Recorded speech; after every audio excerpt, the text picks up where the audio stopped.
Move. Move! Cat. We're literally in the way.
Move.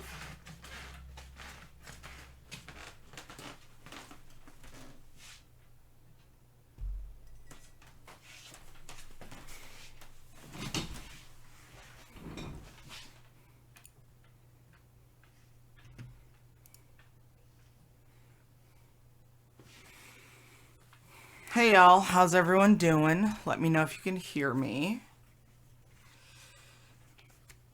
Brian, who are you subtweeting? Okay, good. Oh, I'm not hearing any music. That's because none's playing. Okay, I paid for Pretzel Rocks, and it crashes more often than not.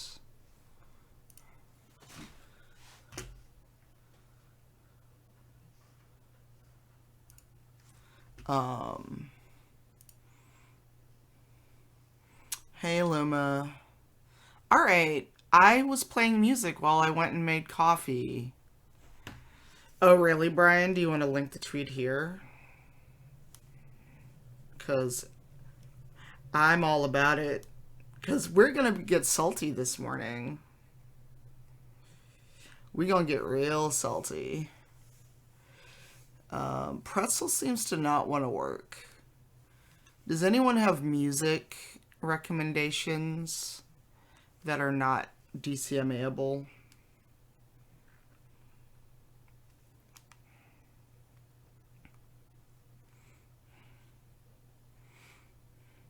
Hey, Mermaid Jeans. Because it's too quiet in here.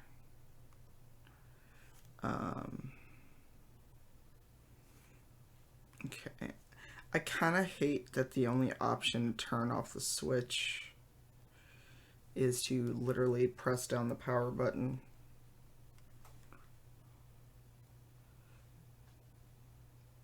Hey, Silent Osiris, how are you?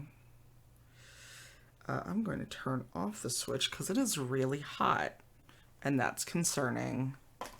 Oh, I use Spotify. Is that okay to use while I get a DMCA strike?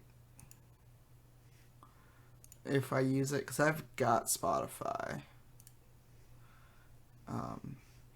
I am one of the people that has foolishly paid for Spotify forever.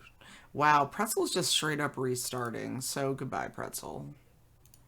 I don't know what's wrong with Pretzel, but we're not doing that. Okay, let me find it. TWRP, is that the whole name?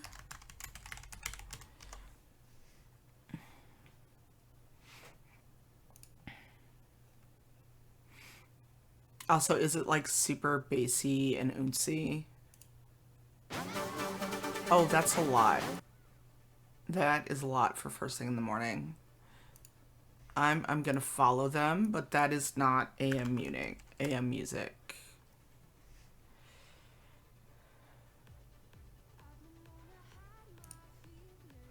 Hello, hello. Okay, this is more my morning speed. I was like, oh, hi. That's a lot of music. But I saved it. I saved it because I was like, oh, hello. And thank you, Lord Floofin.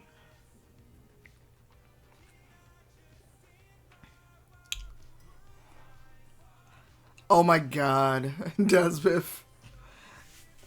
I have done that. You all also may hear Genki. He woke up in a chatty, talkative mood today. Clearly.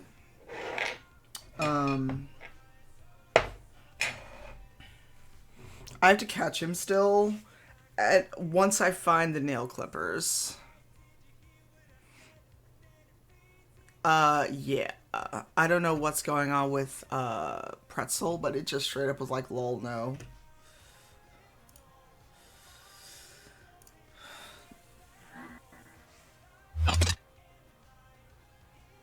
Also, I just modified the, I don't know which way I'm pointing, the overlay I made and just added this. Oh, I'm so sorry, Rashina. How are you? I am so sorry.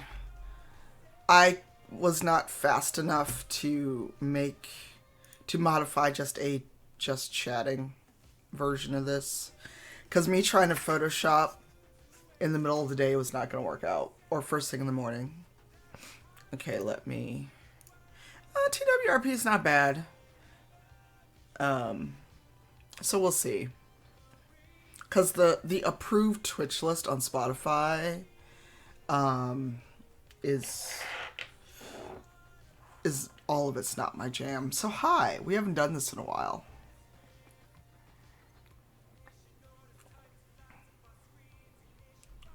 So wait, so it's open mic.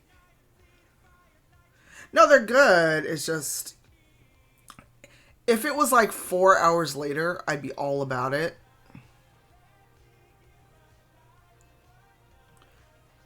But I was like, I'm still kind of waking up, I think. But yes, anyway, how is everyone? Oh my god.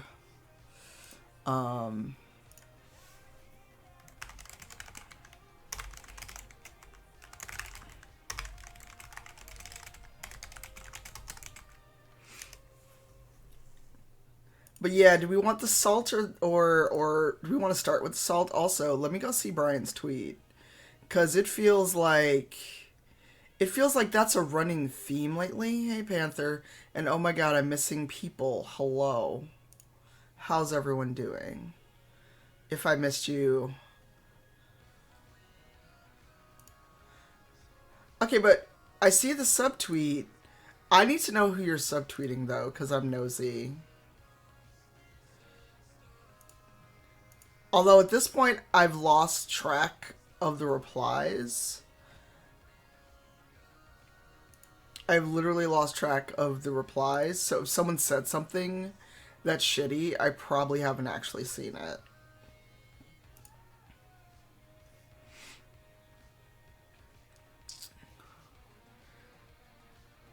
Right.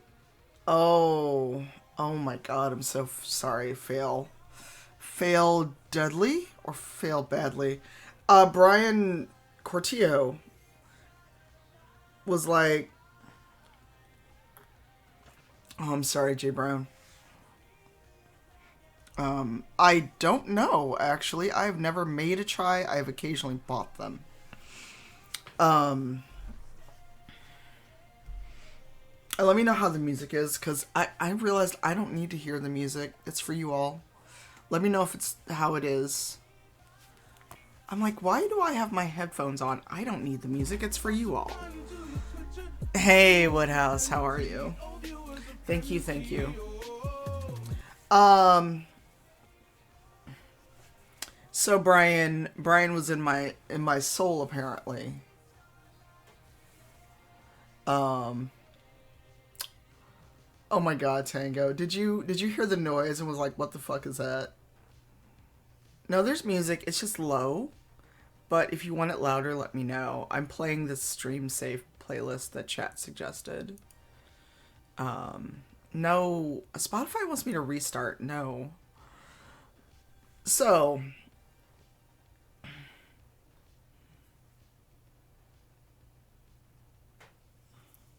no. Nice. But, we can talk about that and then we can because so at some point I lost track of the replies to the announcement tweet. Um Especially once like Matt shared it and a few other people. Great. I went to click on it and Twitch moved or Twitter moved. Yeah, there's no way I was going to keep up with this. I just hope the number of people who like the tweet actually show up in chat.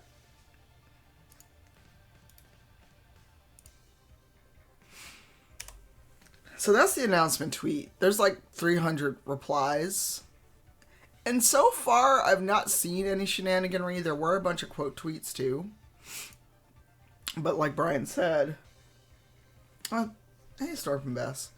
Okay, the alert is under the chat box. Let's fix that.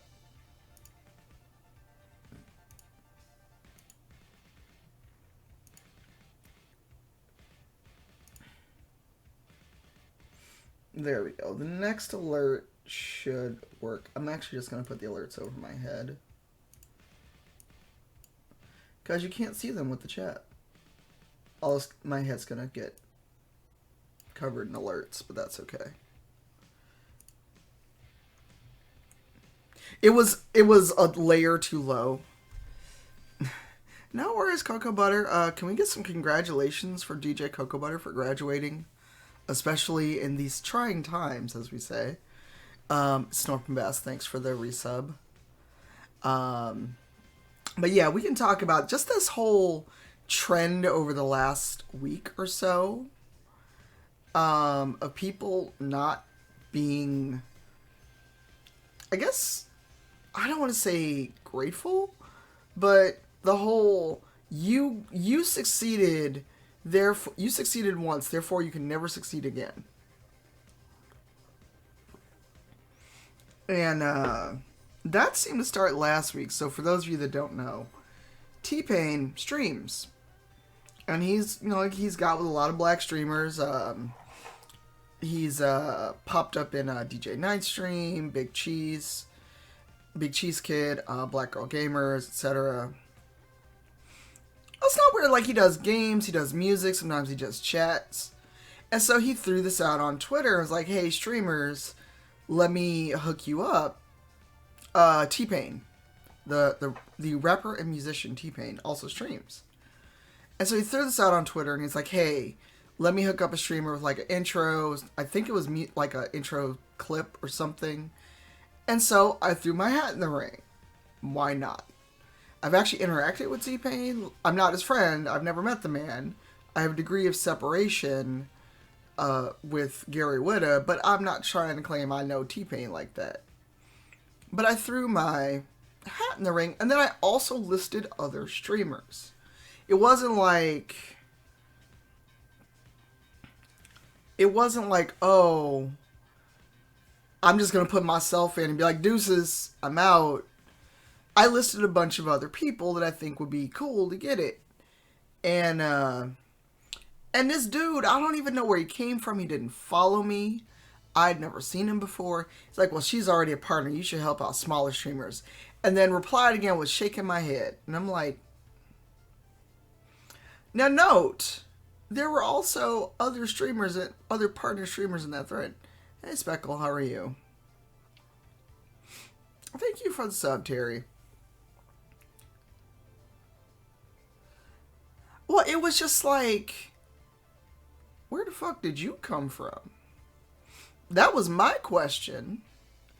Of, hey KB, of all the people that are in this thread, because I already had a few hundred replies by the time this popped off, and it was just like, and I was like, first off, talking about, so we gonna have a conversation about small streamer mentality, but it was just like,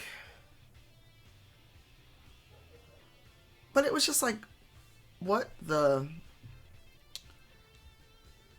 Oh, well, here's the thing, Philadelphia by Night. This person didn't know me, and then they backpedaled because everybody was like, did you just say this with your whole chest on the internet? Oh, it gets better, Tango. So people, like, I went about my day. I had stuff to do because this was Thursday. We had Dragon Age that night. I had things to do. Said my piece, went about my day, and then blocked dude. Oh, no, I didn't even block him at that point.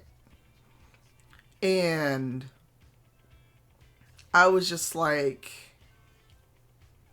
okay, I've said my piece. Goodbye. Hey, Brian. But then I know a lot of people in the industry, and for those of you that don't know, the gaming industry is very small. It gets even smaller when you look at influencer managers and CMs, almost like content managers, other folks.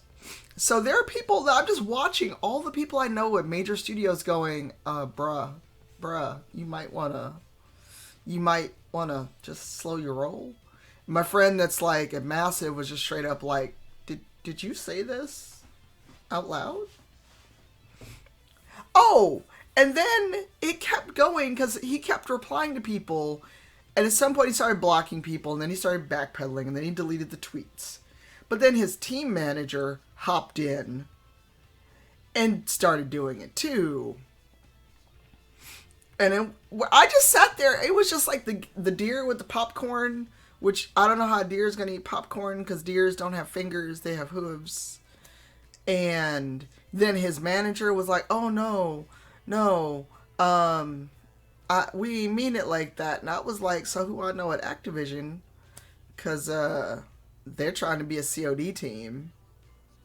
So if this is how you want to act and have COD all in your bio and Gears 5,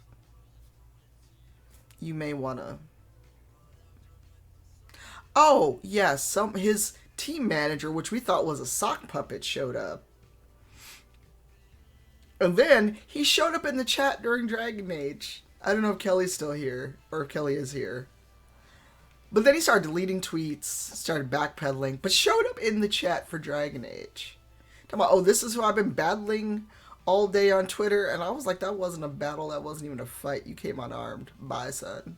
And then I went to ban him and realized I don't have a sword in Simon's channel. But Simon took care of him. Yes. Oh, yes, that's what I was talking about. I was just like, did you actually show up in a chat on a channel that's not mine? But it was like, you showed up to pick on somebody who didn't even bother you. Wasn't thinking about you. Didn't know you existed. And then he did the classic, the next day he locked his Twitter. I don't know if he deleted it. But I'm pretty sure that looking at the tweets, they were someone I would have blocked anyway. Hey, Shadow Wisp, thank you for the resub. And it was just like, but when I woke up and saw people still arguing with the manager, oh yes, right, and that's why Pleasantly Twisted was straight up like, go work on your content, son. Go find somewhere to be. Thanks for the sub, Philadelphia by night. But yeah, that energy has been like all week because then, since Brian is here, and Brian, if you do want to hop in voice chat, let me know. Oh, thank you for the gift subs. Actually, if you can find that tweet, I would love to throw it in chat. Thank you for the gift subs, fantastic. And then when Brian, Vanessa, a bunch of people announced that they were... Brian, please correct me because I think I've been calling it the wrong name. Creator Success Program? Creator Growth Program? And it's all black creators, all partners, 32 folks on Twitch. And it's like, you know, they're doing like seminars and other stuff. And also, everybody's getting front page time. So Brian, starting this week on his weekend streams, will be front page for the next 6 weeks. Oh goodness, you all started a hype train. Goodness. You didn't do anything, Dosbiff. It's just hilarious. Thank you for your resub, Winona. So yeah, so it's a really cool program. Thank you so much. We're going to talk about it, but we're trying to get the negative energy off the plate first, and then we'll talk about the game as much as we can. Sure, just at me in chat so I see you. Thank you for the bits, y'all. Good morning. And so that energy has been around all the last week. Welcome back, Lima. Thank you for the gift sub sideways. Neon Skeletor, Pudginell, Raytoon, Warrior of the Books, and Rail Corinthe. Hopefully I said that right. Thank you for the subs. Thank you for the gift sub, Snorpin.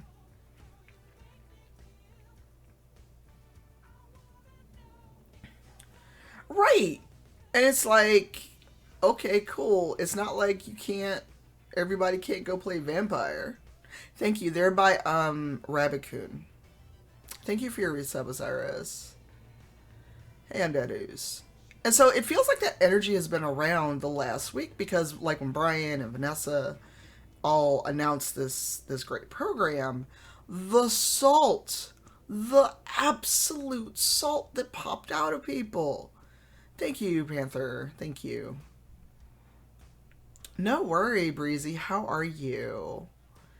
I'm excited, Breezy. Oh, and can I DM you about a Dishonor thing? Because I haven't heard anything else about getting the books or merch that I was asked about before we did the stream. Thanks, Rogan. Well, it's jealousy, but it also just makes you look bitter and ashy, as Vanessa would say. And so that's where I'm stuck. And granted, I say this being on the other side of my 40s and having experienced a lot of this shit. I scrolled away because I managed to... I'm going to turn down the music. If it's too loud with us talking, let me know. Hold on. We were about to have a Brian in the chat. On-stream chat, you should be able to hop right in. Let me make sure I've got the right audio settings. Alright, I do. Hello. Hello. Chat, can you hear Brian? Also, let me just... Okay. Yes, that Brian. We have two Brians in the chat this morning. We have Brian Cortillo, and then we have Urban Bohemian, who is on voice with me. Hello. Yeah, Brians are everywhere. We're amazing. Hey, Buddha. You should have a Brian in your life. Unless they're a jerk, in which case, then don't. Yeah, oh my goodness. We're at a level 5 hype train. Oh my goodness. Oh my gosh. Hello. It's low. It's not level 5, but it's 0%. I know, we should fix that. Never mind. Never mind. What did y'all do? I literally tabbed away to go look at my DMs. Well, Nick has been amazingly kind and generous, and I'm gonna embarrass Nick right now because I've seen Nick dropping gift subs and like months of gift subs in chats all over, and that's really just amazing. Yes. Shout out and love for Bleep Nick, who's been, oh my god, generous and kind all over the Twitches. Thank you all for all the bits. Hey, 69. That's a nice percent. Look, I'm 12 on a good day. 69 is a very nice percent. 31 more is better though. Yep, and you spoke it into Nope, nope, existence. nope. Let's go. All those bits, though, all those bits. It is okay, Silverkiss. Thank you. Thank you so much. But yeah, I was talking about that as you were going to make coffee, I'm guessing. Yeah, I have coffee. I have cupcakes. Um, Ooh, what kind of Also, cupcakes? right now, next to me there's a cookies and cream, there's a peanut butter, and there's a salted caramel. Ooh, nice. And everyone who saw the news yesterday on Twitch regarding they're going to be testing a new kind of ad delivery system. Oh, The yeah. gift subs really do help streamers who now have to bear the brunt of that and explaining that. So the gift subs really help, and a lot of people convert gift subs to regular subs to avoid the ads. Yeah. Oh, That's like all I'm gonna. yeah. That's all I'm gonna say about it. We can talk about that too. But you saying Um, that reminded me it's September. it's still September. It's only September 15th. Jesus Christ. Hey, Celestia. I let me add that to. Do I? Oh, great. I don't have a window open. I was gonna add it to the title, but never mind. But yeah, I was just getting on the whole ways people have showed their entire ass. Hey, Fallon. Yes, yes, it is. I exist. I don't always. I don't always have a camera on, but yes, it's me. Wait, Rainbow Arcade member Go JG? Is there news?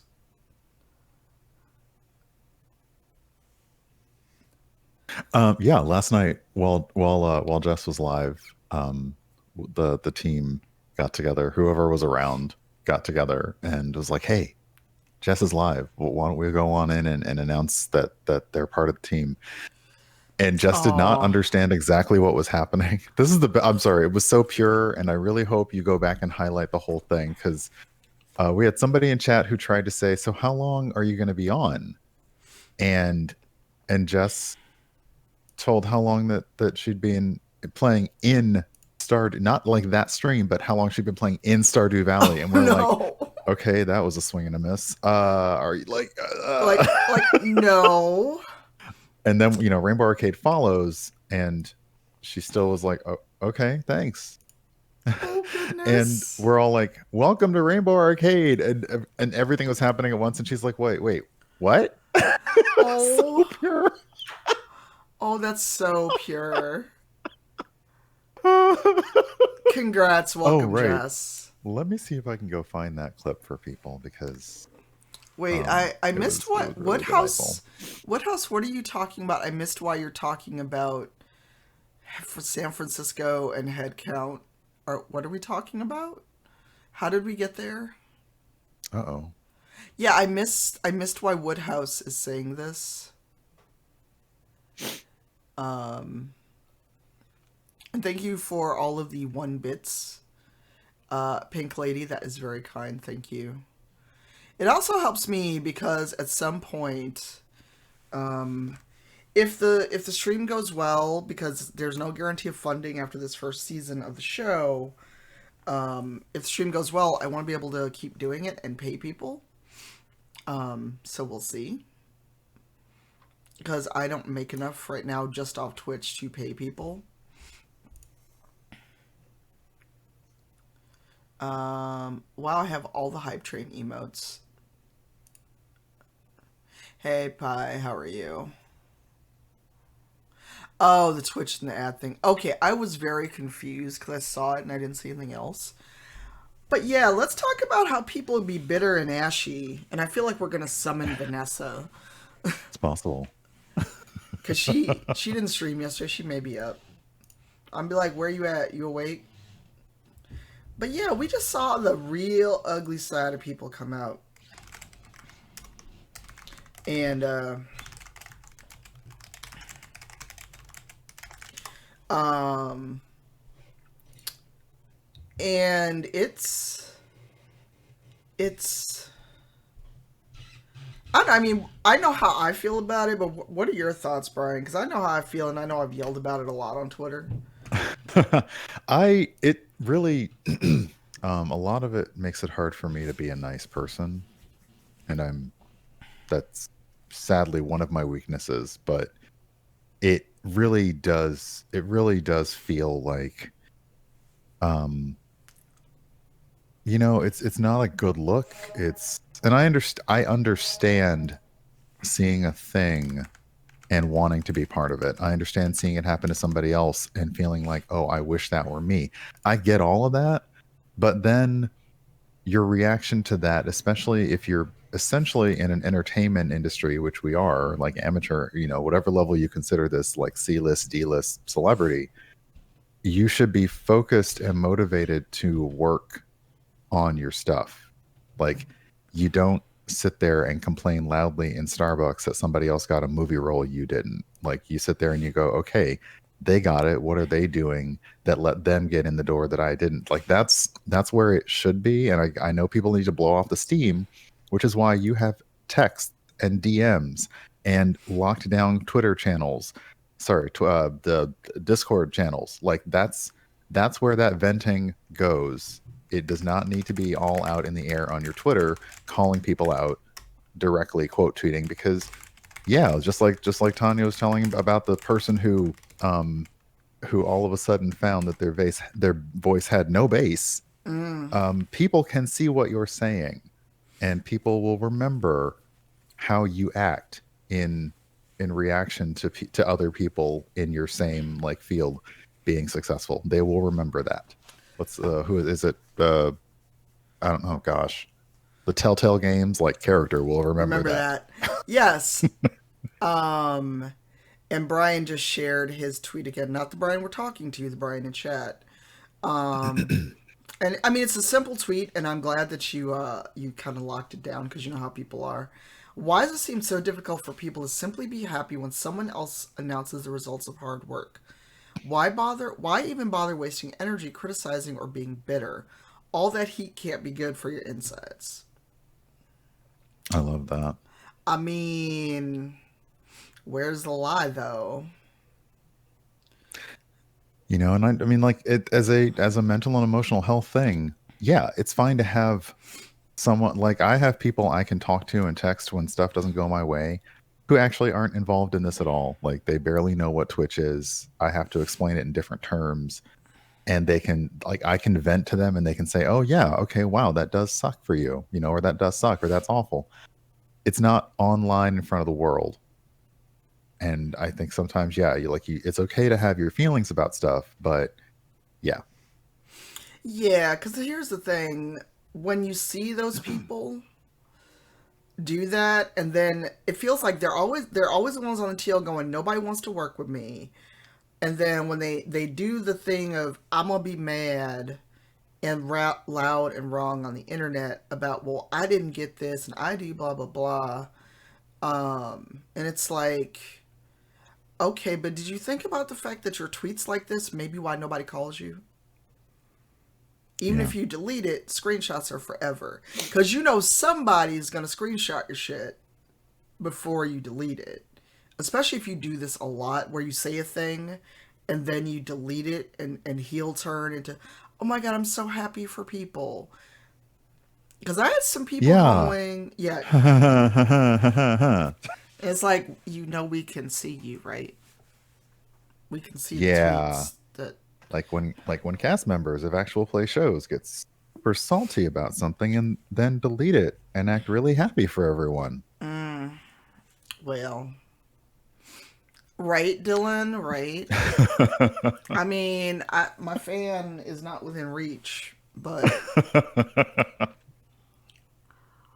But yeah, it's just I have learned now. I mean, it's not, no matter what you think of yourself in terms of your size, your reach, your audience, your brand, your whatever, people out there are watching. They're watching for the person that pulls in, you know, an average of 5 viewers, and they're watching for the person who pulls in 500 viewers.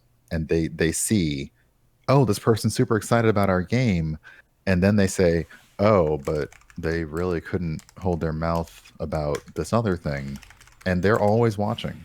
Like, they're always looking for somebody.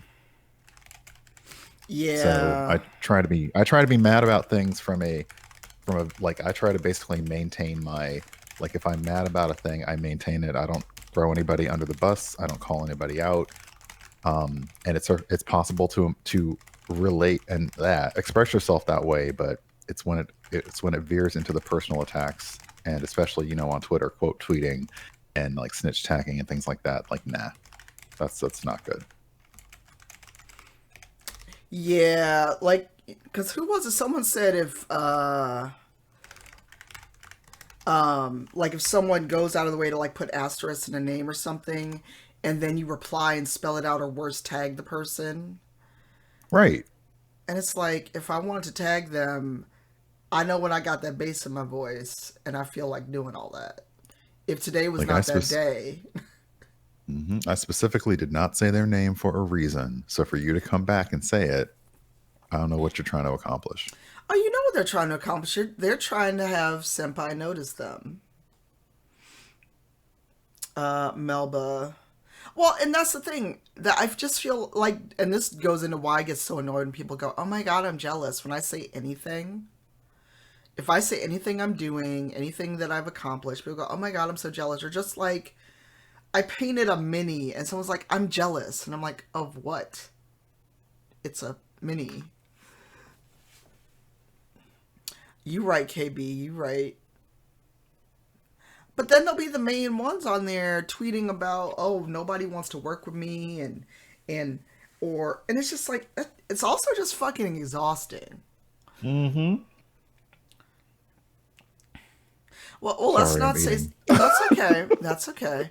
Well, let's not say something's a cancer, Lady Golden, for two reasons. People say things are a cancer a little too easily. And Brian, is it okay if I say this? Uh-huh. And Brian is a cancer survivor, so let's not flippantly use cancer like that. So, I mean, Thowlin, if I could not use Twitter, I would delete all this shit forever, or Facebook. Unfortunately, oh, Dazbeth beat me to it. Thanks, B. Which one? About not using cancer. Oh, no worries. The chat has moved quickly. This is more people than I'm used to. Um, You right, Toto. oh You yay. right. You right. Toto Kitty said some folks don't care what kind of attention they get just as long as they have it. You are absolutely right.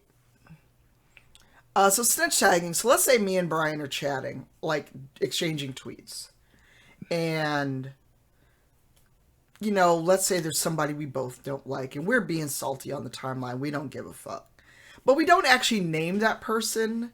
But some other person comes along and they know exactly who we're talking about. They tag them in on a reply, and it's just like nobody was talking to you. We're talking Yeah. about you, and we were having that moment. And yes, we did it publicly, but or they'll tag in someone and we both block them.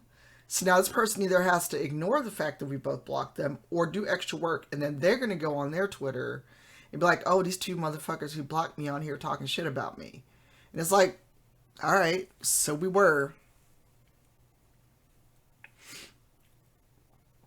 It's just Silver. yeah, like yeah. um and yeah, it's like it's people like are purposely saying things to not say who people are just because like some celebrities and non-celebrities like all they do all day is search their name and decide to set their fans on people. Or I mean, I've been like included on a right-wing website, my tweet on a right-wing website because I said something about some political thing, and all of a sudden my mentions were trash for like 48 hours, and I was like, what in the heck happened? I didn't even name any names. And yeah, they just like featured my tweet and said, go let this person know what you think. So yeah, it's Yeah, and I agree with Tanya. If I could just go back to using Twitter the way I started using, I mean, I've been on Twitter since like it started, and it was just a way for me to have random thoughts, tell some jokes, post some pictures, etc. It'd be great if I could go back to that. But now because of the way the websites work, because of the way social media websites figured out how to make money, you have to use it. Like it's not possible sometimes to not be able to diversify yourself on multiple platforms. Yeah. And Dodsmith is put this in chat, but it's a really good thing. And Matt, both this it's a tale of two Matts. Matt Colville gave Matt Mercer the following advice when Critical Role started: don't engage with the professional angry people. That teaches them is a valid way to engage with you. Engage with stuff you want your audience bringing to you, like the fan art. Which great. So yeah, you you don't have to roll up your sleeves and be like, okay, let me be that person today. You don't always have to do that. You can just like, nah. Yeah, and 9 times out of 10 I let it go, but I made time for that dude last week. So I was like, I'm sitting here minding my fucking business. Like, I'm just sitting here minding my business, eating my food, and not bothering nobody. And I replied to one fucking tweet, and this is what we're gonna do. And the fact that you kept engaging with people and arguing until literally the next morning, you need a hobby. This is why your content ain't shit. But what do we know? Colville's not evil, Matt. I shouldn't Just say different, that. different Matt. I was like, I are you sure? I don't know. Who's Chris D'Elia? I don't know who that Oh, is. that's the comedian that remember we were chatting and people were tagging you Oh, like you followed this comedian. That's that comedian. I already forgot his name. So, um, Yeah, I just it's I'm going to say, I am actually probably gonna like either ask Vanessa for permission or say, Vanessa, you need to put this on a shirt. Go work on your content is about to be my forever mantra. Because even yeah, like I was the day the crap the day the Twitch growth thing was like I was like, oh, I'm off work today. Let's have a just chatting stream. And I was kind of like, do I can announce it yet? I can't announce it yet. Okay, never mind. Thanks everybody. Let's go raid somebody. I had planned to do zero stream work for the rest of the day.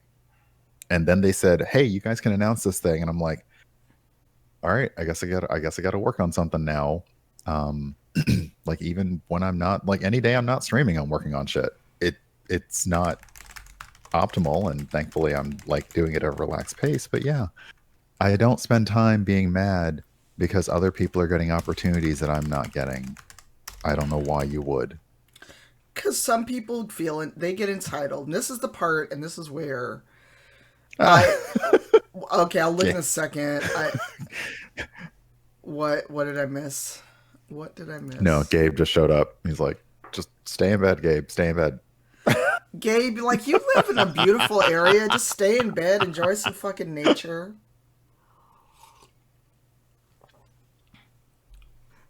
I mean, it's a cute face, Jess. No, but Gabe, we were talking about the salt and anger and ashiness.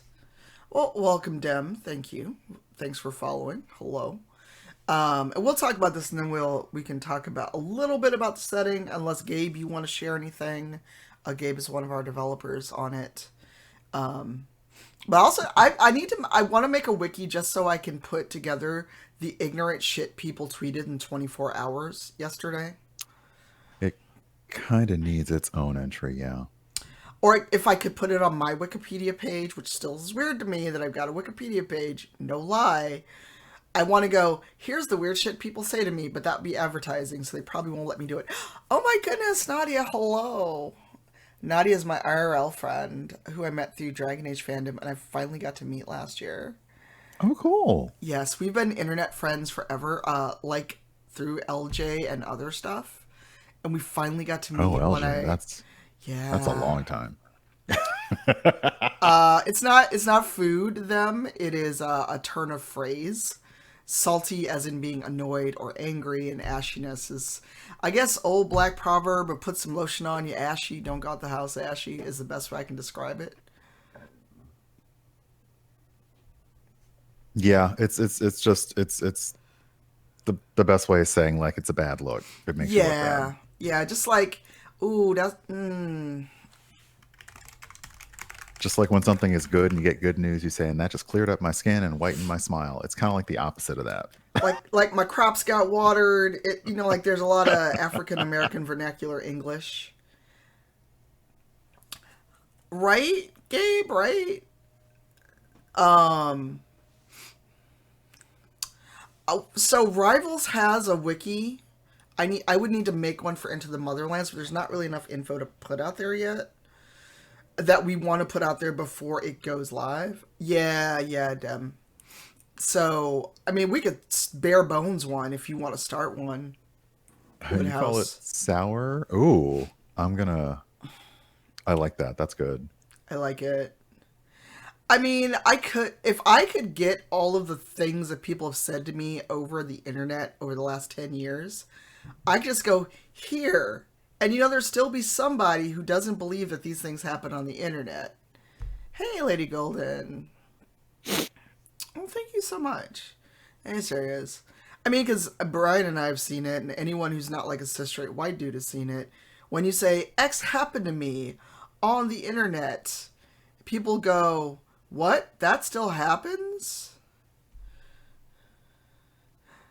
Yeah, What? I would probably just take all the tweets and make them into a picture book, and like the tweet would be on one page, and then next would just be a picture of me on vacation, not giving a shit, and that would be like the book. All right, Woodhouse, can you set me up a wiki and we can fill it in, or do I have to start it? Because I'll start it. I've got a wiki account. I would just need to start one with the Motherlands credentials. Boss had a great question too. Where I missed it.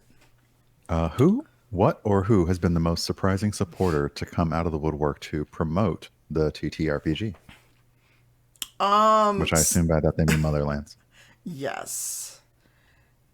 Um, so this is gonna be where we get a little salty, or sour. Salt and sour, I like that. Like, oh, you salty and sour today. Um, some people on the internet, how? So this is where we get a little salty, and Brian may start cackling just because. Um, so there are some people who stay mad on the internet professionally, and they're always mad about black folks, brown people don't get things in RPG spaces and in gaming spaces. But when a black person or a brown person that they maybe don't like that much or they think has got too much success gets something, they are suspiciously quiet. Yep. And it's just, or they do the obligatory retweet of the announcement, but they don't say thanks, they don't say congratulations, they don't say shit. And you're just like, okay, but we see you with your whole, if you don't support black people, then you a racist. Yes, Brian is enjoying some breakfast. I'm sorry, it's cupcakes. Let me I didn't even hear it. Mandy's good. let me turn away. I know, Nadia. I didn't even hear it. You're fine. No, and this may sound bad, but I was surprised that Black Girl Gamer shared it. Okay. Well, because they don't engage with my content, they're never in the stream. So I Yeah, I would have said the most surprising. I would see people like I didn't see tons of quote tweets from people who were clout quote tweeting. Wow, that's a hard one. Clout clout. quote tweet clout tweeting. Let's just say clout tweeting. I didn't see a lot of people who were doing that, but I did see a lot of people retweeting it who were just retweeting it silently and who are always the ones talking about you need to support. When they say you need to support black creators, what they really mean is you need to support me. Yo, let's just be real about that. So there are some people who just, yeah. So they wanna be in on the hype train, and they just, or it's like when they do something. Yeah, we talked about that. But I can also say at least there'll be a book out because there's things in the works behind the scenes for an actual whole book by a publisher. So, but like I said, you all will actually get a book. It's not poor etiquette ambivalent. This is more, Yes, a whole book, not just a booklet, a whole book with illustrations and everything. Um, Clap cakes. I don't think there's a problem with silently retweeting at all. No.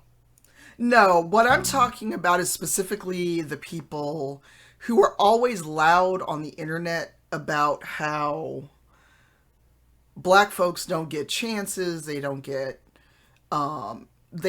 opportunities. But when black people do get the opportunities, they're quiet, and it's like, "Oh, but I meant me, not the other black and brown folks." right. If any time that would have been the time to quote tweet and say, "Look at this amazing project. I'm so excited for them." That would have been the time to say that just that simple statement, like "I love us," and then a quote retweet. That would have been it. Instead, you silently retweeted like, "This is a thing that's happening that you've been asking people to support all this time, but you got nothing to say about it." Right. And and there was like yesterday. Oh, I almost put my date of birth as 1073.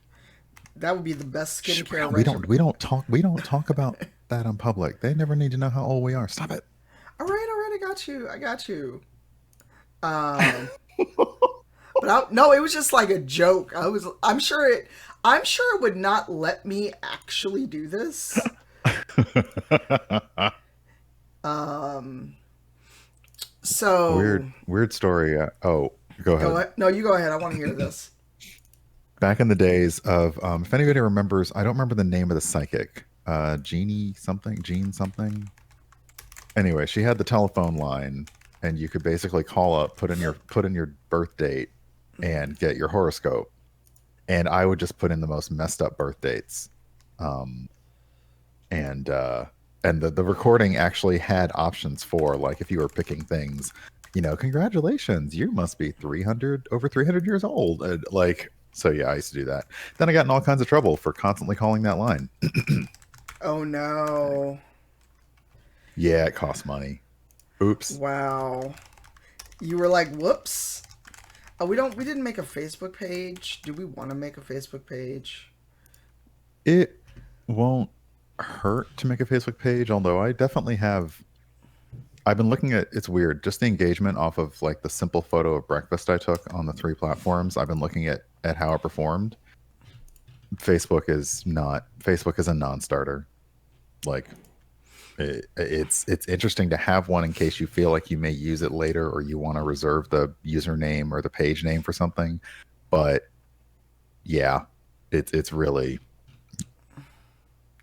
it's not Yeah. going to be a thing. Facebook is like your Rolodex. It's like your your filing cabinet full of Christmas cards and birthday cards that you just pull out and send out. That's what Facebook is. It's not much else for me. Okay, I need to change the fandom wiki because it put my whole name. Oh, Well, I put like Motherland RPG, aka when I put my actual name in there, and I'm like, no, thank you. got it. Uh, You know what? They're gonna learn what a Rolodex is today. oh Okay. no! Don't make me say Filofax either. Okay. Wow, wow. You Let me were get in. a. Let me be like Miss Patty and get out my flip phone. No, not the flip phone. Not the flip phone. Lord. Patty LaBelle live on the internet is like, I don't even. You know what I got? I got a flip phone. Wow. Wow. Next, you're going to be talking about the Dewey Decimal System and those and punch cards. I actually had a coworker. I don't know if anybody here knows what a PMP is, like a certification. I know what it His was in like is. his was in single digits. Oh my god. He brought Really? in he brought in a box of punch cards, and like, I was like, "Is it okay if I go through them?" He was like, "Yeah, but if you take them out of order, I might have a nervous breakdown." Oh They were no. legit. They were legit the ones that he programmed stuff back on way, way, way back in the day. I I mean, I was in awe. This man was a very kind, very he was a very kindly old white man, the kind you'd see in a story of America that doesn't exist. But he was really super nice. He was a really super nice guy, and he brought those punch cards in. And I said, "So what did this do?" And he was like, "It was a mapping application." And I was like, "Just, it was amazing." Oh no. Um, the red Motorola flip phone. Oh yeah, I remember those. Five and a fourths and a three and a halves. Oh god. I remember having Um, to go to the library and like sit there with the Dewey Decimal cards and like walk around with the fucking card trying to match oh, that it was to. my jam. No, I Oh, liked it, but like after a while I'm just like, what the fuck? like, oh yeah, that's in earth sciences. Like, Yep. what? We're talking about like Dewey Decimal and flip phones and your grandpa's like this. I think Stephen Kill, if it's okay, I'm going to give him a shout out, Of course. because he has said the words, he has put the words into existence that he is sincerely considering that long road towards partner. Yes. Thank you, Dasbeth. He says he always likes to say the 3D. Wait, no, sorry, yeah, the 3D printed version of like the like save file. Like, why is the save icon like a 3D printed like disked out like diskette? Like nobody knows what that means. Wow. Wow. Wow. Yeah, but please go Oh give my god, I had the Steven. razor. Oh, God, do I still I have oh it? god. Oh my gosh, I had the razor. I'm trying to remember. I actually still have the flip phone I used in Japan 20 years ago. I don't Oh remember. wow. No, it is not set in the 90s, Nadia. So I'm going to give you a little bit about it. Basically, it's very Afrofuturistic. And there are aliens. It's not just all black and brown humans. Without giving away too much of it, some of the people you're going to encounter are humans who left Earth in the 14th century and are on this planet and have integrated with the planet and with aliens and oh wow, just like has a save icon, crumbles into ash. Yeah, so it's gonna be very Afrofuturistic. We are gonna have some humans, some actual alien races. We are gonna play with tropes a little bit, but subvert them. One race is going to basically be a subversion of. Think of how people treat orcs, but it's in space and basically flipping orcs on their head. Because people think orcs are dumb savages, and people think this of the alien race we're creating. So. Oh no, B. I hope you can get in. I think I still have some floppy disks around here. Cirque du Soleil but works. Orc du Soleil? Would that be it, Brian? Oh my gosh, Orc de Soleil. Yeah, indeed. Yes. So, and one thing we are gonna do is we're not using races, and that's why I'm super glad Gabe is on here. We're saying cultures and using culture versus race, and archetype instead of class. I like that phrasing. That's great. Yeah. Hey Sue, like we summoned Sue, we need to summon. No, I didn't call you phone. My phone responded. Oh my god. So yeah, Orc du Soleil. Yeah, but it's sci-fi, not fantasy. So an equivalent to orc, but make it sci-fi in a whole different race. There are definitely going to be non-humans, and I know Nadia asked me this earlier, but Mika Burton actually sent me a really nice message and was super excited and talked about cosplaying it. I was like, if you cosplay anything from this, I will just die. Just so you know. Okay, so LA by Night is not D&D, Dem. That is Vampire the Masquerade. That is a different system, different mythology, different everything. D&D is high fantasy. You use a set of dice. I've got dice all over my desk. Why can't I find them? So I don't know if you can see them because I am holding these up. Because it's a DSLR, but I don't know if it's gonna focus at all. But those are the dice that you use for D&D. And the question is, I yes. have questions now about the DSLR and the autofocus. Interesting. Well, the DSLR is also like, so where I'm at, I'm this close to the edge of my desk, and the DSLR is a couple feet away on a stand. Oh, right. Yours, yeah, mine will be closer to me than yours is, I think. I bought one Okay. because I finally did. Yay! What did you get? What did you get? I want to know. I got the 6,000. Wait, So did I get the 6,000? Because I'm using the 6100. And then Oh wait, I hopefully might have this gotten the is- 60. No, I got the 6,000. Okay. So, and Because then I was these like, are yeah. I was like, yeah. these are D10s for Vampire the Masquerade that have the house on them. Oh, those I got the pretties. These are the Brewhouse set I bought. Thanks, Tolvo. How are you? What do you mean Hey, straight Tolvo. edge? I'm not sure. What do you mean? You should sideways. If space. Now, What? that's interesting. I don't know if any other dice makers are in the chat, but I've always been curious between the 3D printer crew or the resin crew, who like not like it would be a versus battle, but it would actually be them talking about like how cool each one is. Oh, that'd be But I'm neat. curious, like what do people think, like 3D printed dice versus resin dice? For those who make them at home and not those who like do business, because I would say resin just because. Well, no, because resin dice can come out jagged too. Resin dice could absolutely come out jagged. I was gonna say they're smoother, but that's not true. Okay. I'm seeing, yeah, some people. Okay, that makes sense. I don't have the setup to do resin art, and I don't have a 3D printer, so either way. Yeah, there are resin printers for 3D. Oh wow. Yeah, I've only made one. I've successfully poured one D20, and that's still not quite a success because A, this is not the color I wanted, and the mold that my friend sent me, I didn't realize it had this gap, so I let it dry like this, and it would be a perfect pour except for the bottom of the D20 is not there. Chomp.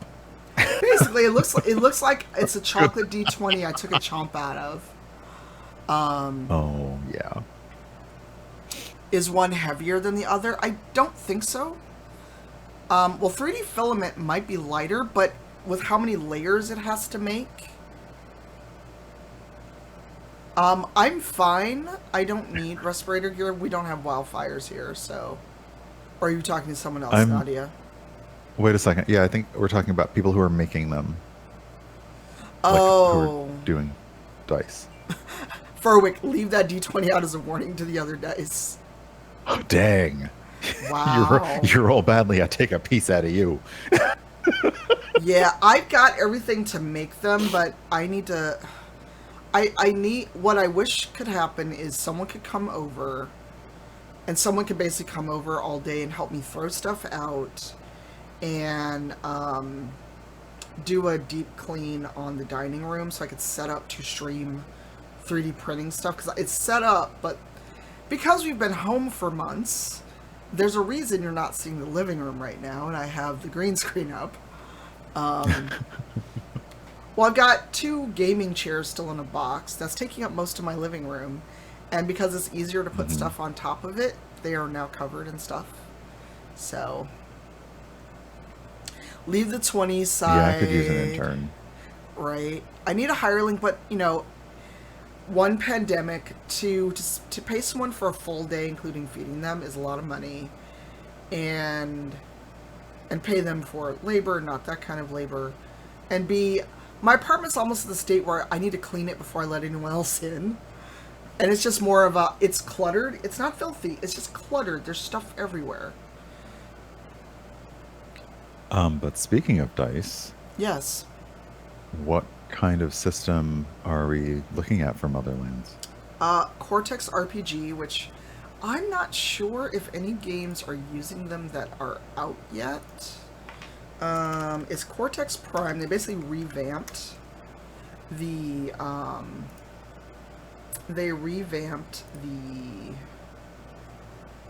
system because Cortex existed already. And they do have a sample game already there. I think it's Hammerhead or something. But yeah, that's the thing we need to figure out too. Hi, Trans Awesome. How are you? That's a great username. Looks around, triple checks the cam is off. Me, not look, much. I have been grabbing like one box at a time, or I'm not even going to talk about the bottles that are in my hallway, but I've been like, okay, let's just take out 4 of these at a time to the recycling bin when I go check the mail or when I go get delivery. And I'm slowly wearing this stuff down, but it is so hard to just say, let me clean all this shit up. It's so hard. Well, that, and it's just like, I have not had a day where I literally have no meetings, nothing scheduled. Like, yesterday I had no meetings, but... Oh, actually I have no meetings today. I did put in Unison on my calendar. Critical Bar does a talk show on Tuesdays with guests, and Jason Charles Miller is on today. And he does a lot of D&D. Oh, I should probably figure out what I'm doing later. I almost lost track of the day, and then you said in Unison, and I'm like, wait, that means it's Tuesday. Oh, crap. Yeah. See? I gotta figure out what I'm doing. Yeah, and while we're chatting, I'm gonna let my phone update because my iPhone has been nagging me nonstop to update. Oh, okay.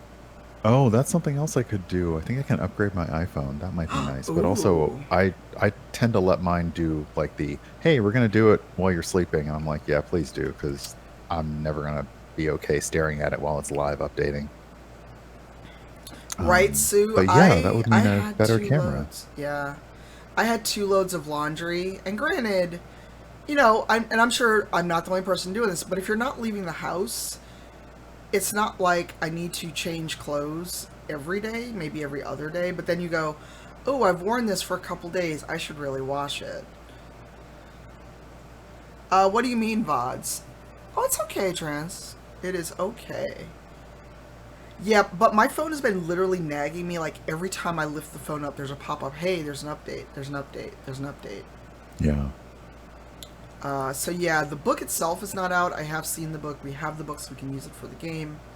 And it's fun. It may be a little fumbly at first, but everyone has it. Like everyone who's cast and devs have it.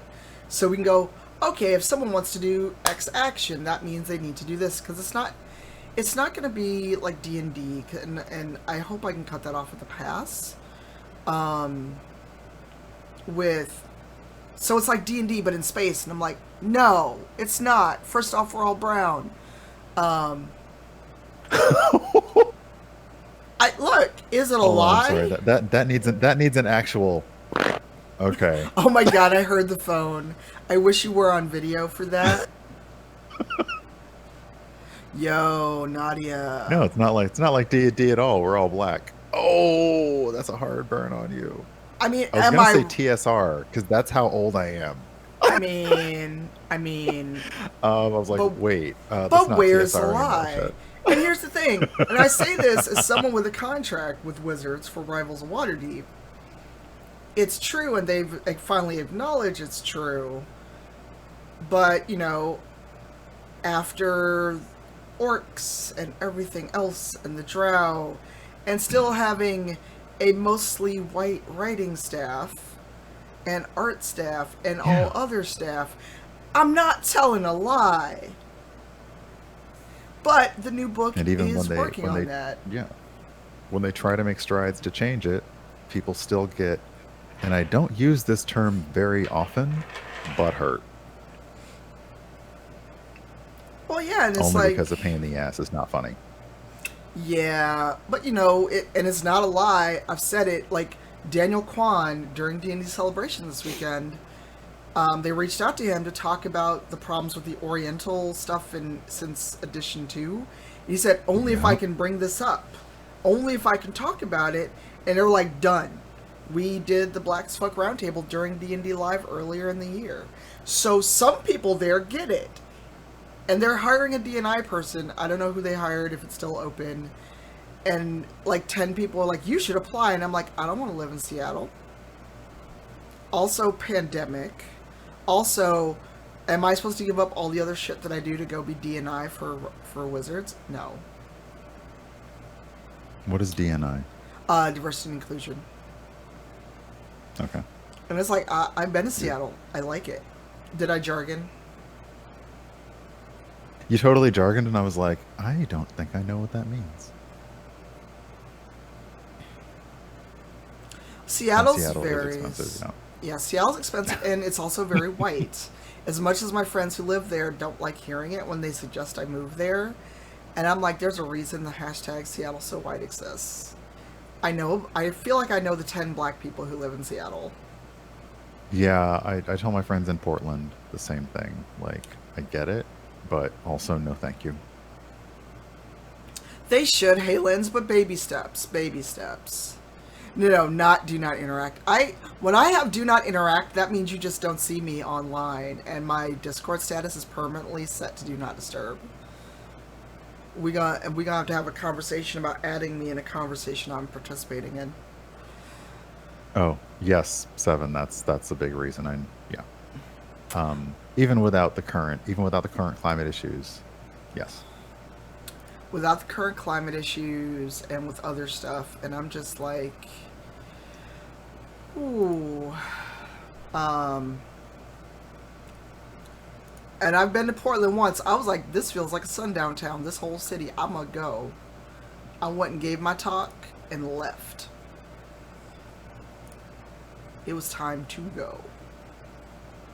And it's hard. Progress is sadly slow, but attempts are being made. And if there is no, like, if the attempts and the progress results in nothing, then you will hear about it. But at some point, you have to be like, okay, they are trying. They cannot say everyone's fired and we're hiring all new people. Like, nah. Yeah, and the thing is, and I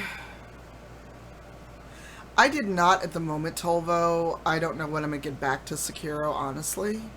But when I do play it, the thing is, I want to play it, but I also never want to stream it because people. So there. Go ahead, Brian. I'm sorry. I was going to ask about the thing that you're about to talk about. What was I going to talk about? Whatever you were just going to say.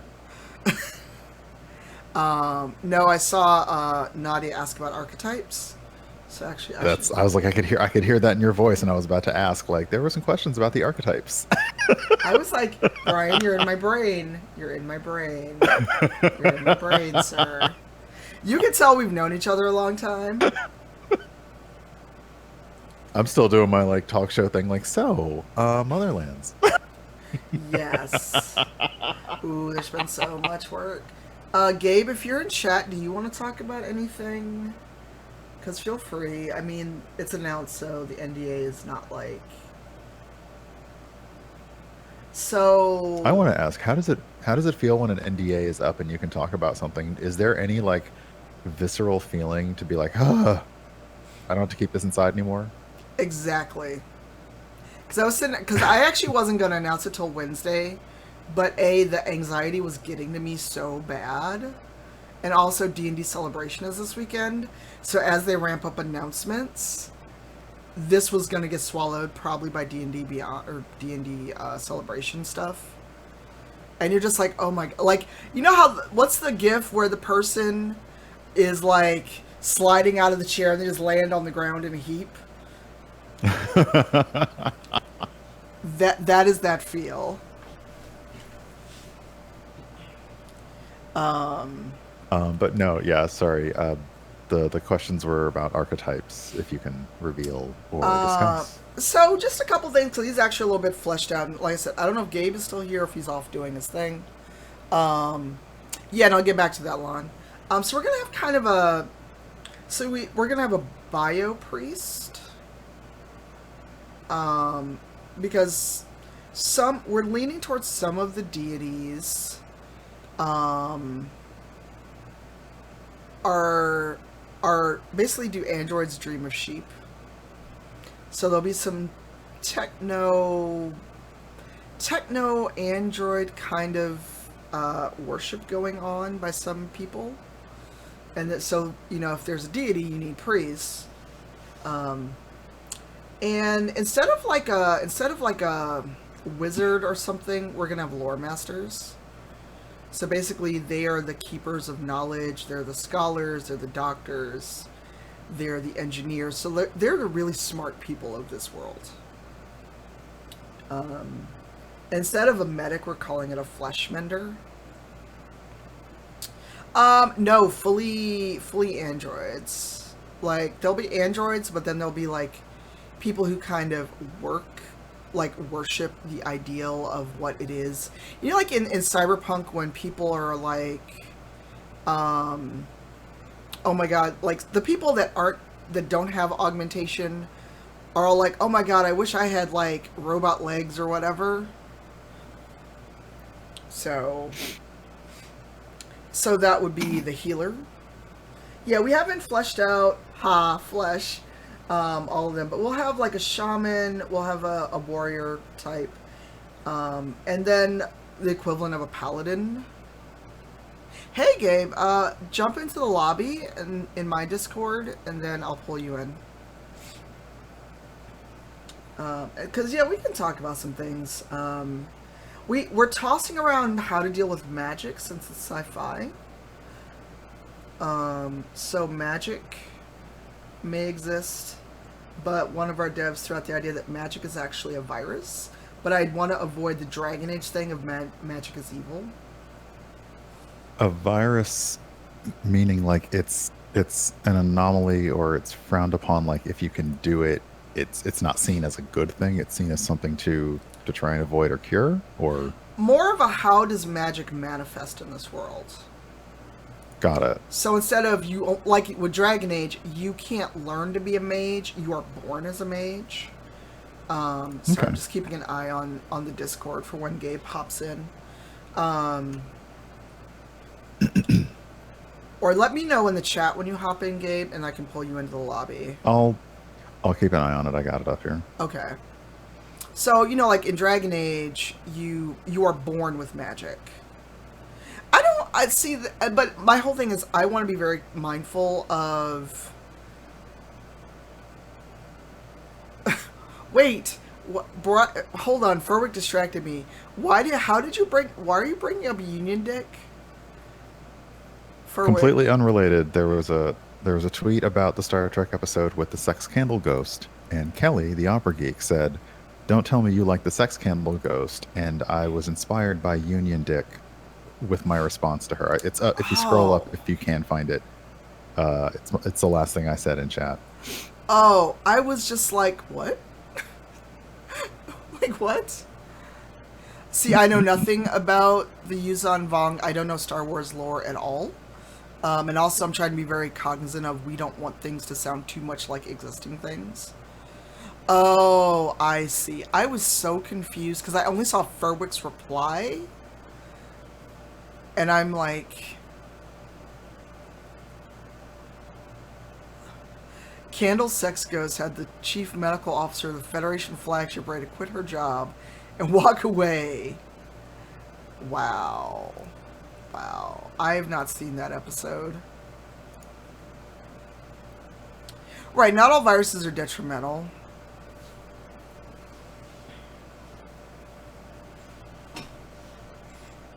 Well, as shaman type, it would not be called a shaman. We're all brown folks making this, so we are all aware of that. So that's not a concern. We're all thinking of these things. That's just the kind of internal thinking of it.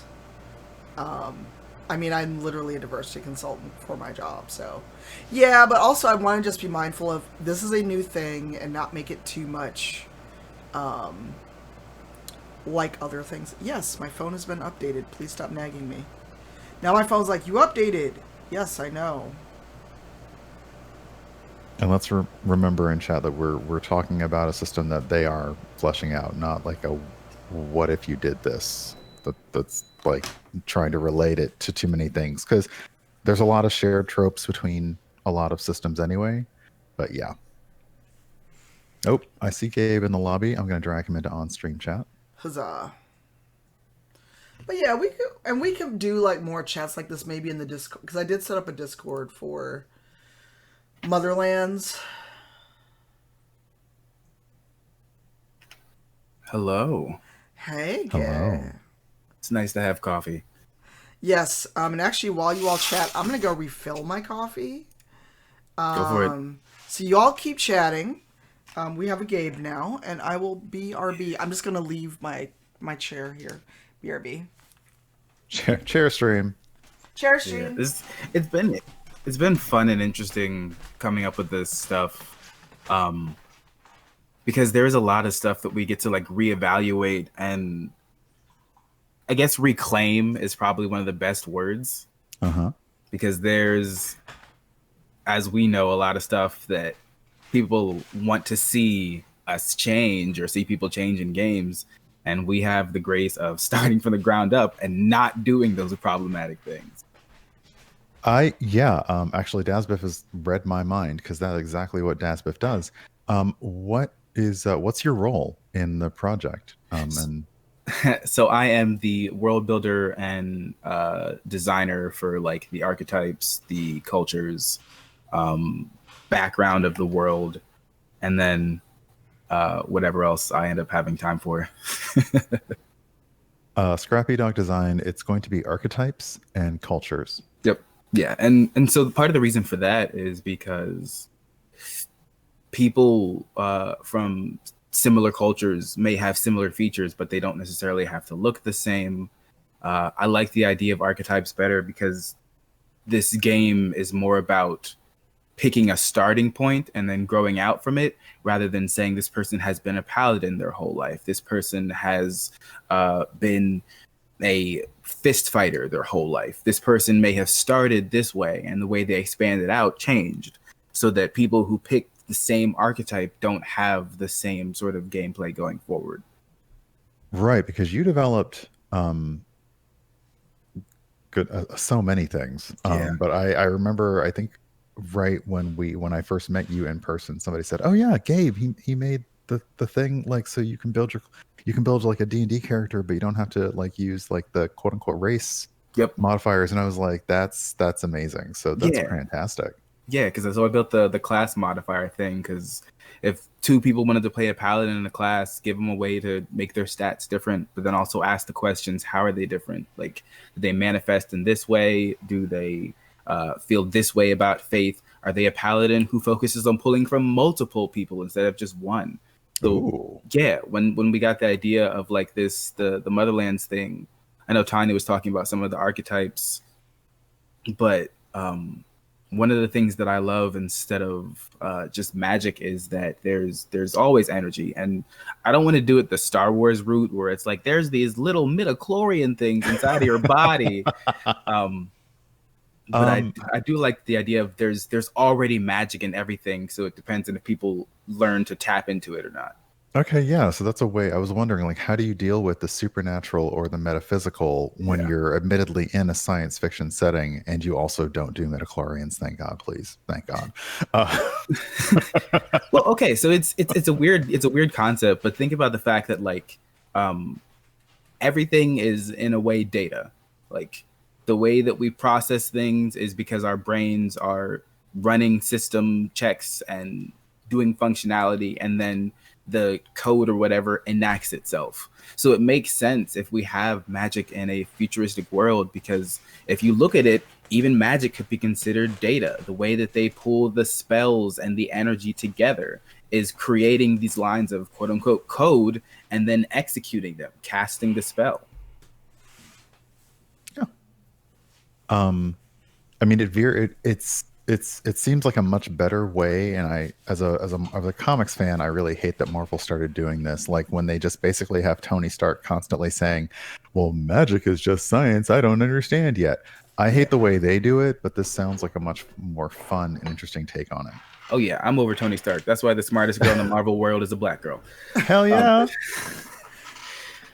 Are you answering Bossroyd's question, or were you all just still talking about magic? Oh, sorry, I completely didn't even missed see it. it. With so many hurtful things that needed changing, and this huge blank canvas all your own, was it challenging to sort through what you wanted and decide what you needed? Honestly, it wasn't. It wasn't because I've spent so much time doing that already. It was like, thank God I can finally do this in a way that makes a younger version of me feel like, oh, this is awesome. Instead of the me now having to think, how can I make this not make me mad? It's that like idea now that I've worked with canvases I didn't have the power over, getting the chance to work with a canvas from the ground up. I'm like, you know what? I am going to start with the background. I am going to make this ground level. I'm going to make this tone for the painting instead of like, here's 3/4 of a painting. Even if you don't like that one spot in the top left, you get this corner. I'm like, well, damn. Why can't I have the whole painting? Yeah. I know I can make it look good. No, no, no. We don't want to change too much. All right, fine. I'll find And somebody that will. and I this tell is you. this is the epitome of what a lot of creators run into when people are like, "Well, go make your own." Yeah. They did, Yes. y'all. Yeah. They did. Yeah. And I don't want to hear shit from people like, "Well, what? Fuck off." Okay, I don't want to hear that shit later. And without giving too much away that we're working, I like the way that we've even just started building up how the world is, because it's answering a lot of questions and then leaving questions open for people who run the game themselves to answer the way they want to. It's not about one group being better than another. It's about how are these different groups good, or how are these different groups impressive? How are these different archetypes impressive? How are these different cultures impressive? It's not about, oh, this one is significantly better than this one because of this thing. No, it's like this group does this thing very well because of this thing related to them. It's not about just being smarter or stronger. It's about this group has this, what some may consider an advantage because of specifically this thing from the world that they are used to and that has become a part of their actual culture. It's impossible for me not to see like parallels between like the Coogler MCU Wakanda and like Yeah. how those multiple essentially tribes all coexist, and Yep. there is no lead or not, and it's hard not to draw parallels to now doing this thing and saying, what if we're able to build an RPG that is not affected by all these external forces and tropes, and how would that look? And I just love hearing about it.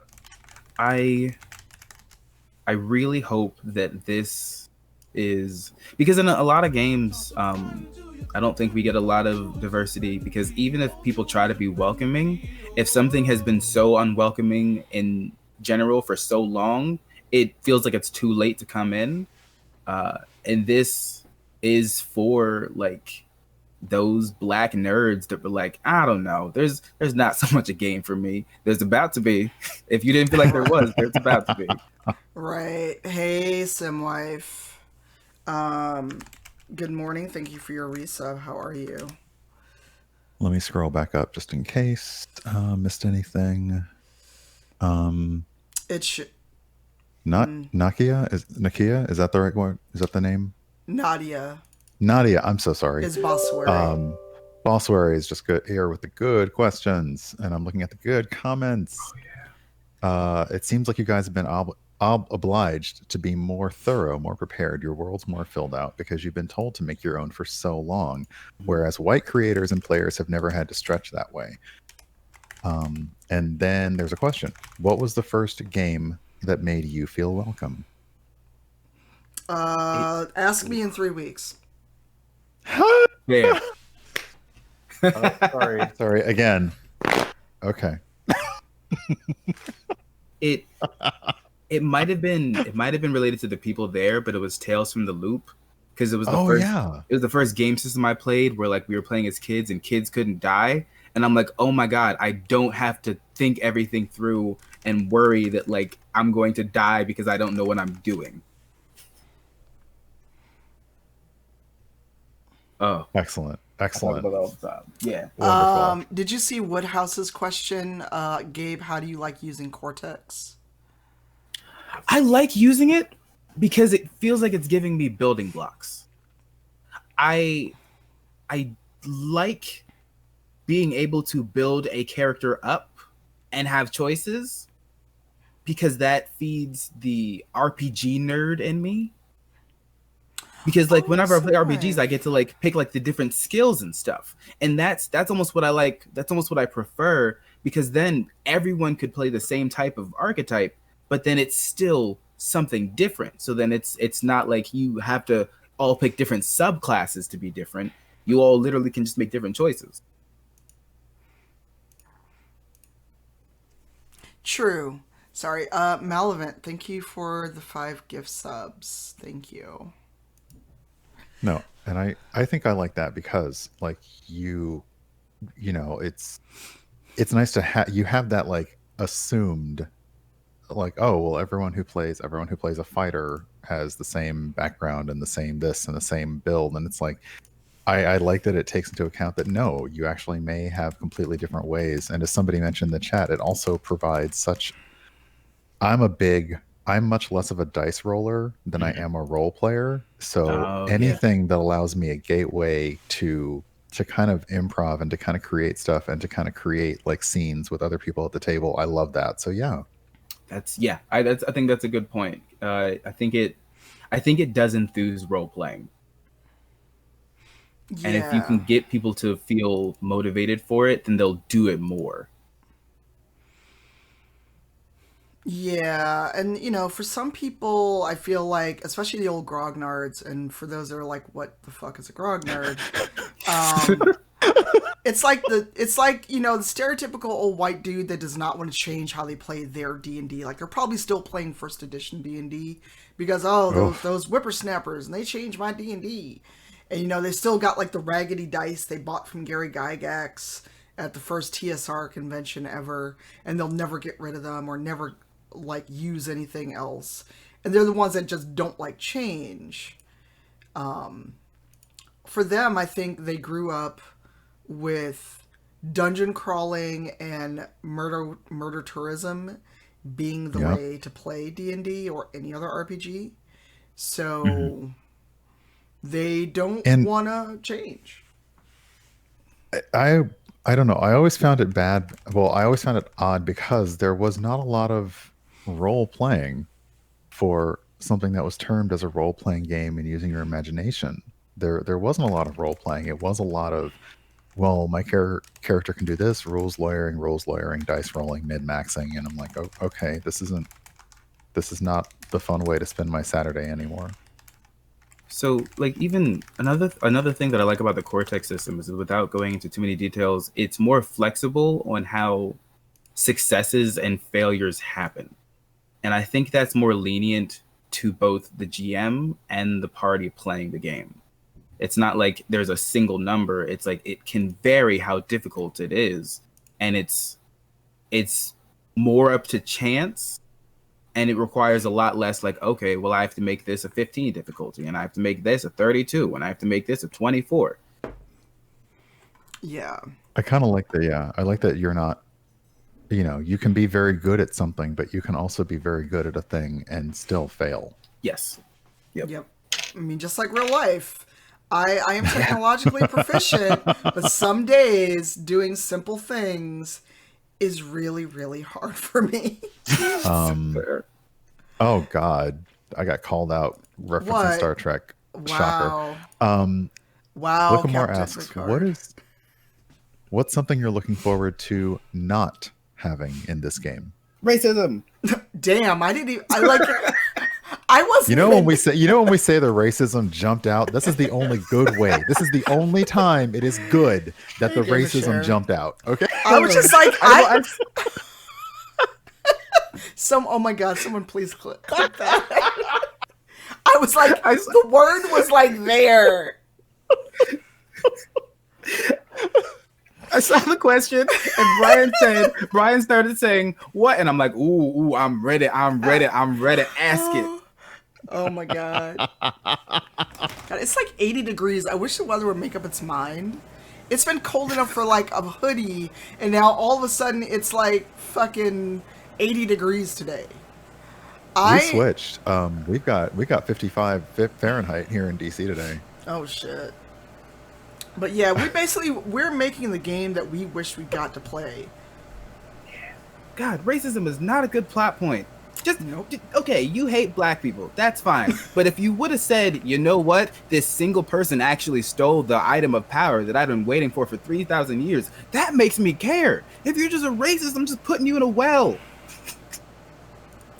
Well, that and like these, you know, the humans that left Earth and have integrated many generations previous have never known colonization. So they left. We're still timey-wimey trying to figure that out because they're 14th century humans. But it's now, like, do we say 1,000, 1,500 years later? I think so. Like 1,500 years after they have now integrated into this ecosystem. And, you know, whatever the planet was named, they are calling it this. But they've never known colonization. They've never done a slavery. They've never known slavery. So they're going to be descendants of black humans that haven't known all of this shit. And, you know, without like hopefully MCU going, what did you say? I'm envisioning it. The overall theme is Wakanda but space. But like it's not like, oh, there's vibranium and everybody that got vibranium is rich. It's more of a we got the fuck out on accident or on purpose. We were like deuces in the 14th century, and these are the black folks that said, peace. And I think, yeah, like I said, it's hard not to see parallels to, like, and I specifically say Coogler's vision of Wakanda, because Marvel ain't got that shit right ever. But that's a trope that is, it's becoming a trope. Like, what if? Oh yeah. What if no colonialism? Except, it's a good trope. Like, there are people who are writing things from all kinds of different cultures who are simply saying, yeah, what if they never showed up on our shores? What would we have? What would our society be without that painful piece of our history? And I love that. I think that's great. Actually functional. I mean, well, and you know, wrong. Well, and here's the thing too, is that, you know, we're gonna have to batten down the hatches because you know it's gonna be some asshole that comes in and goes, well, what about the white people? I don't know, where the fuck are they? They're not here. Hey, Uncanny Adventures. They didn't make the journey. Aww. So, like, they didn't survive the journey. I like interpreting that in so many ways. Yo. Oh my god. No, because then we get hit with reverse racism. I thought about what if there were white servants on the ship and they didn't make it? What? What? Gone but never forgotten. But forgotten. I mean, they got killed off by all the seasoning in the food. Damn, Malevit. Oh my god. It's like Hitchhiker's Guide. You know, there were multiple arcs, and you know, their arc just didn't make it. They were perhaps the non-contributors, and their thing wasn't that important priority wise. Tanya, have we talked about suns at all? As in, like, is there a sun like or SUNS multiple? for the game? No, I know that. Yeah, I was like, as in, are there multiple? Is there a sun? I was like, I'd hope there's a sun. Have we ever talked about that? No, but we could say multiple. We could say 2 suns and 2 moons, or more. I like that idea, and especially if there's more suns, it makes sense. Well, it doesn't have to make sense, but there's a validation scientifically for that one person who wants to complain about black people, because black people and the sun legitimately go together. You heard it here. Superman should have been black. Gabe just said it. Superman should have been black. If he gets There is a black Superman. I don't remember which Earth he is. I think it's like Earth 4 something. He's dope as hell. Man is ripped. You know what? Let me not. Calvin Ellis. I got a Kickstarter update. Let me President not. Calvin Ellis. President. Oh, you're right. Yeah. Ooh. DC basically just said, fuck you, racists. We're making this Superman black and he's a president. What you gonna do? I mean, that's probably the only way you could survive being a black president. Because, let me say, when Obama got out Philadelphia to by walk, night. what? Oh, first off, Philadelphia by night. Don't make me come over there. I mean, Philly's not that far. It's a train ride. But yeah, Tanya, please continue. I mean, when Obama got out and walked down the street during his inauguration, I think every black person was sitting there like, get back in that fucking car. Right? like everyone, like their heart stopped. Like, I'm just sitting there going, I remember That- when I don't Reagan know. got shot. This man not even going to get to sit in the Oval Office, getting back in that fucking car. I wonder if they ever, in any of their that's books true. or podcasts or interviews later, they ever talked about like what that conversation was between Barack and Michelle when he's like, I don't know, I gotta wonder what that was like, that moment in the car. Also, with the Secret Service. Mm. Oh Mhm. yeah, they were all like, somebody wasn't on earpiece like, are you fucking kidding me? He wants to what? Yeah. Although I do love the fact that Gail Simone was like flipping out at me in a good way. She was like, "You made a whole ass RPG, what?" And I was like, "Yes, hi." I adore Gail Simone. She is so sweet, and so is her husband, Rocket Spouse. And like, I met Rocket Spouse and Gail at a C2E2. Yes, Gail, not a bear, Simone. Are we sure she's not a bear? I mean, we never actually saw her at C2E2. Now that you mention it, she was never at the table. So how do we know she wasn't off being a bear? Oh, Where bear? Bear Simone. Bear Simone. Bear Simone.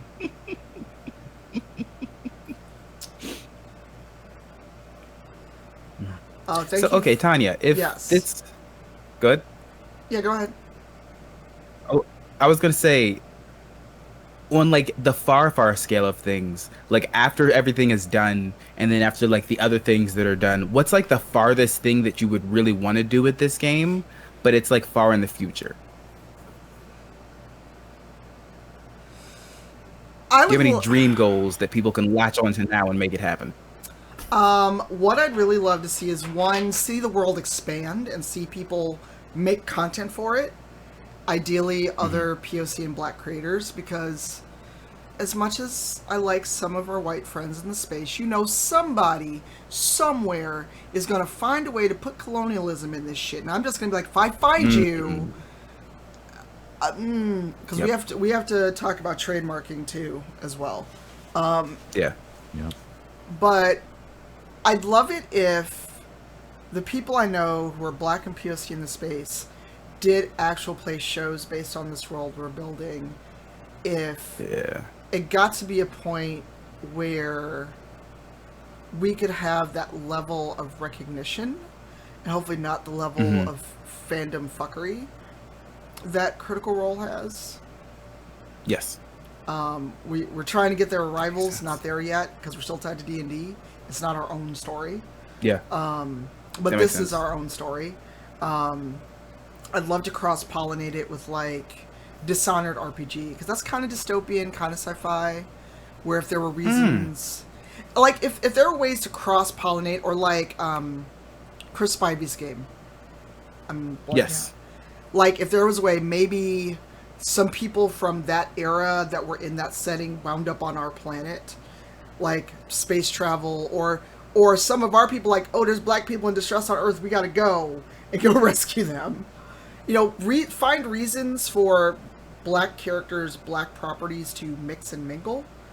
And I would love people to do like fan art. I don't know if I'd want to do the Funko Pop thing, because who knows if Funko Pops will still be around that long. Yeah. They're Fair. also so weird. They're weird and they just take up space. Even though they're like they're cheap, but then when you start collecting them, you're like, my living room wall is covered in Funko Pops. I have like That's a retaining wall. The Funko Pops are keeping it up. I hate that you're right. what? You hate that I'm right? Brian said it's a retaining wall, and I just said I hate that he's right. Like I could legitimately see someone legitimately putting Funko Pops into the wall and then like having enough with maybe even like resin connecting them to stabilize it. Someone's done it. God, I'm gonna look that up later. Yeah, I don't know what comic that is, and honestly, I really hate that trope because I say this because I'm glad the guy who created the Punisher said this because he's sick of the police misusing the Punisher. He was just like, that the Punisher's a vigilante because his family got killed. He's not like this fucking proto-Nazi you're trying to make him into and use him as your symbol. No. But I'm a big Punisher fan, and I hopefully I still have it. I don't know if I do because I've moved, and when you leave stuff in closets, who knows what shape it's in? Because it's been in a closet forever.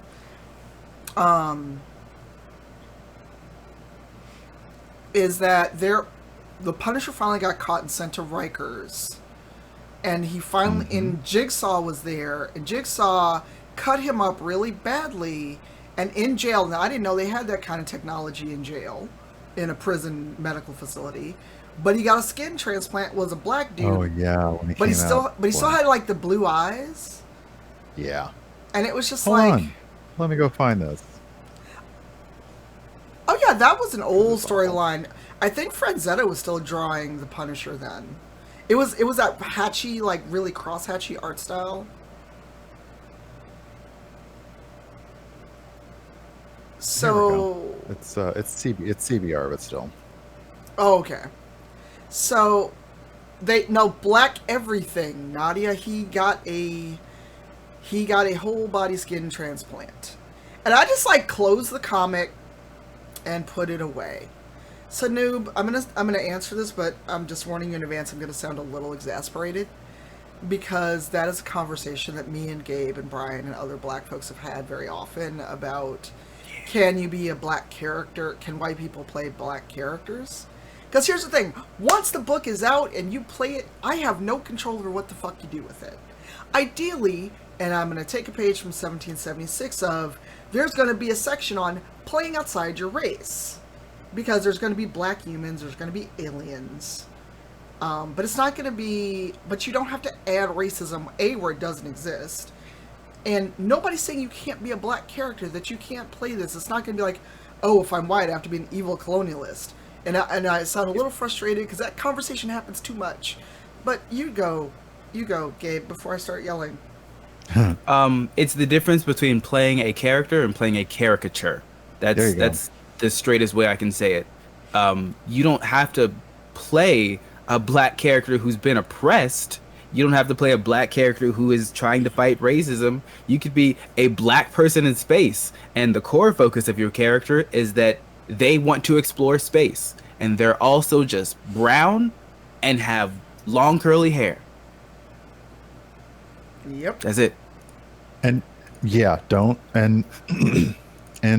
don't go Robert Downey Jr. in Tropic Thunder, and don't go. There was actually one of the short independent films that I'm pretty sure got left out of off the circuit, where this white man was trying to find jobs and he couldn't find gigs, and he ended up doing this awful caricature of quote unquote sassy black woman as a radio advice thing. It was basically like the Dolly Parton where she pretends to be a radio doctor but she's not.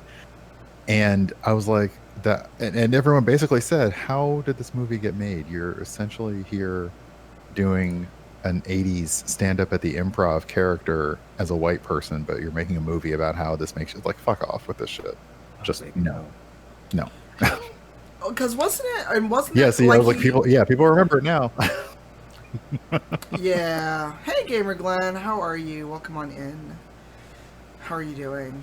So, and it's not personal frustration at you, Noob. It's just whenever we talk about race and racism in games, and Nadia, you never went to WizCon with me, did you?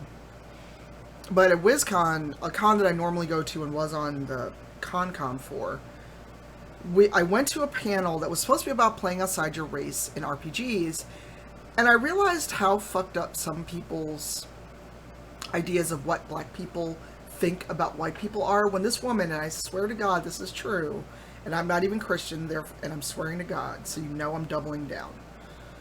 This woman sat here and talked about the movie that played in her head about black people and how we think about white people and racism and how we were gonna mistreat white people. And you know how you know in movies when a red haze comes over someone's vision? Mm-hmm. And in cartoons, steam comes out of your ears? Yep. I just turned to my friend and I was like, did you hear what I... Like, did she say that out loud? Am I having a hallucination?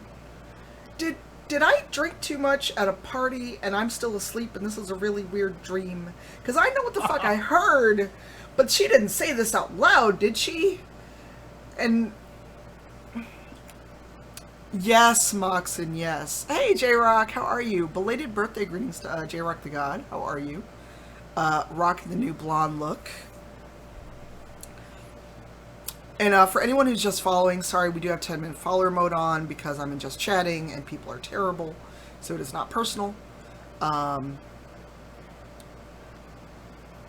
Yes, and okay, I feel like we just need to pay Dazbiff. Like, all of the streamers were Dazbiff mods. We just need to, like, give you Hi, money. Twitch, pay your mods, please. I swear, he just shows up. Like, he showed up in my streams, and I'm like, I didn't even know you followed me. Yes. Give yourself Dazbiff the myth, the legend. Oh, did you have to work last night, J-Rock? I wish I could pay you in a way that wasn't just giving you crappy beer. Yes. But yeah, that comes up in like Joe Carricker, who I'm working with on the RPG based on N.K. Jemison's books. I almost said N.K. Nora. Oh my god. And... Can I? Yes, go ahead. Good. No, you go ahead. Well, I was going to say, can I say how frustrating it is that sensitivity consultants even have to exist? Yep. Mm-hmm. Speak on I'm it. glad they do. Yep. But it's not a job that I want to have to keep doing. Because if I should not, like, one of the projects I worked on, my main job was saying, just don't use slavery as a concept. And then I had 3 different conversations about, like, well, could we do this? And my answer was always just don't use slavery. Like 3 times. And at the end, they completely removed it. I was glad. But why did I have to have 3 conversations about it? Why did that have to be my job? I mean... That should have just not even been in there. You I know... can't imagine how many times you have to, like, somebody's just married to that concept. And they got to be like, but what if we did it? But what if we did it this way? And it's like, no, just no. The thing that changed their mind was like, well, it is involved in the canon. And I specifically said, well, black people were also legitimately enslaved, but that is not a canon that I can change. So let's change this one. Yeah. And then they're like, oh. Or as I like to say, you can include dragons, but not black people because historical accuracy. Okay, cool. Man, fucking mayonnaise jar. I'll never get over. I hate it. I hate it. I can't stand it. People get so mad, but there's a damn jar that makes mayonnaise. Magically. Oh my god. I'm no good. I'm no good. Oh right, that's right. Wait a second. We have it. Wait, you have it? Oh my god, Just Go JG has a Oh mayo my jar. gosh. Oh my god. I'm glad I wasn't drinking when you said that. You know what? It's almost 10 a.m. You know what? So, random side note, for those that follow me on Twitter, you saw that I ordered a DIY cocktail kit. It's still right on my desk. I'm very tempted to make an old fashioned. It's not even 10 a.m. But look, they sent me a Do whole you have any bottle of meetings wild today? turkey. I don't. Do you have? Well, then, because I mean, it's like it's 11. I'm basically like, let me get a snack for lunch, and then it's time to open a wine bottle. Then this. There you Although go. Brian, Brian, you would Today's have been stream is gonna be ashamed. fucked up. Oh Oh, no. Lord. What? Well, no. What'd you do? You would have laughed at me because I didn't know what Demerara is. I like had to Google it because if you order from Furious Spoon, they don't give you instructions on how to make your kit.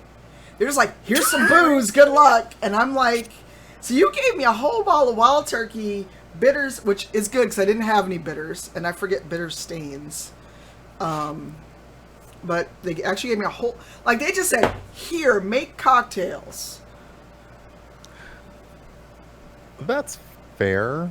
And it's awful that like I know 4 or 5 of us in your drinks channel looked at the ingredients and immediately knew like, oh yeah, you must have ordered this. You must have ordered an old fashioned. But even I don't use Demerara sugar. Like, and I certainly don't I don't use that. I'm like, I have sugar cubes or sugar. Or simple like, syrup. Well, like I have Or I sugar. just skip the whole thing. I skip the sugar and just pour like 2 ounces of bourbon and put an ice cube in it. I'm good. Well, good, it's honestly. just funny because it was like, and I'm like, I know it doesn't go on the food, but, and I'm like, is this some, and for a split second I was like, is this some fancy soy sauce? Because it was in, but it was in with the rest of the booze, and I'm like, no, it has to go with the cocktail kit. But I still that's had awesome. a moment of like, well, it's a dark brown liquid, I don't know what the fuck Demerara is, and I don't know if I'm even saying it right. What? But hey, that's what Google is Yeah. for. I didn't know what it was until just now when you told me. I googled that But yeah, shit. you can also use honey or maple syrup or Ooh. you know, if we're not gonna go cocktail talk, we can do that another day. You're streaming later, right? Brian, teach me how to make drinks. What's that, Gabe? Teach me how to make drinks. I don't know what the hell I'm doing. Okay, we can do that. Yes, and you can stream it as long as the point is not to get drunk. It can go under food and drink. Oh, perfect. Easy. So Yeah, they essentially it's gonna be me drinking soda water, and I'll just be flipping a chart with like the cocktail ingredients on it because I'm like I can't make these. I'd love to, but I can't.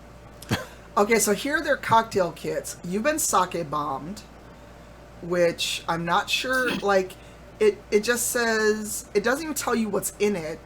So if you don't know what a sake bomb has, you're just gonna get like it's enough to make 2 or 3, I guess. And what I ordered was the Old Dirty Quarantine DIY cocktail kit. And it says, Wild Turkey 101, signature Demerara syrup. Bring some fun to FaceTime. We'll even give enough filthy black cherries for all 8 of the cocktails. Furious recipe card also included, which was a lie. There was no recipe card in my order.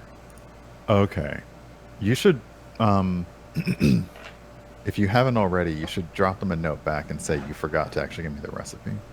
Yeah. Because Yeah. they probably don't realize that it didn't come in the order either. Probably. I've Now noticed. I'm on their website. No, I mean, I just looked up how to make a old fashioned. Yeah, but you also didn't tell us that it was. I was wondering how many it was supposed to make because I was wondering how many cherries they sent you. So now you say, okay, serves all 8. I'm like, I think there okay, was, so it's just for me then. Got it. I Cool. think it was 16 cherries, like 2 per drink. Aw.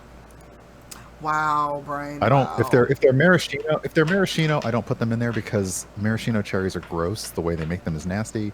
But if they're house done, like house bourbon infused or like those are good. But so if they're dark when they show up, great. If they're that clown nose red cherry when they show up, don't have those. These are the dark ones. Like when you order an old fashioned, they're in there. That's what they are.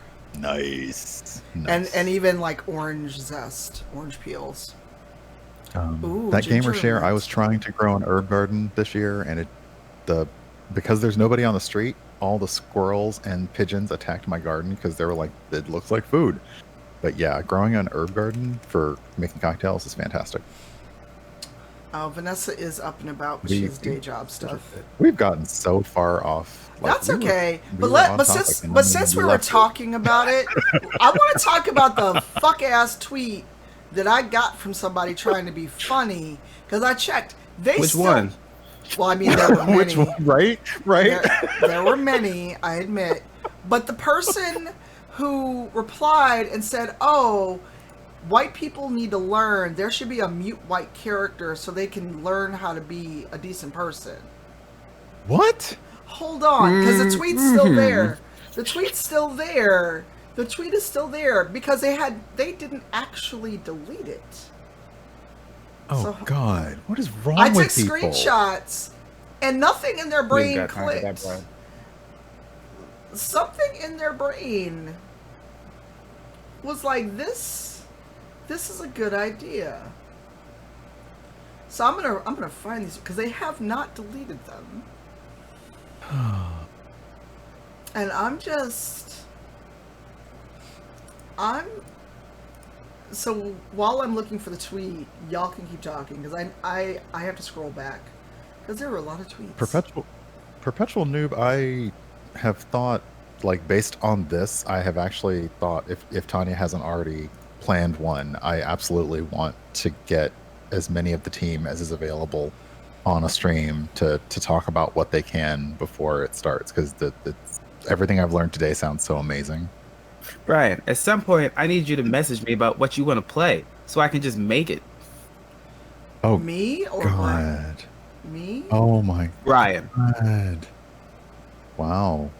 I mean, if you want to, Tanya, too, I got you. Let me know. But you all see everything else that me and Dave do.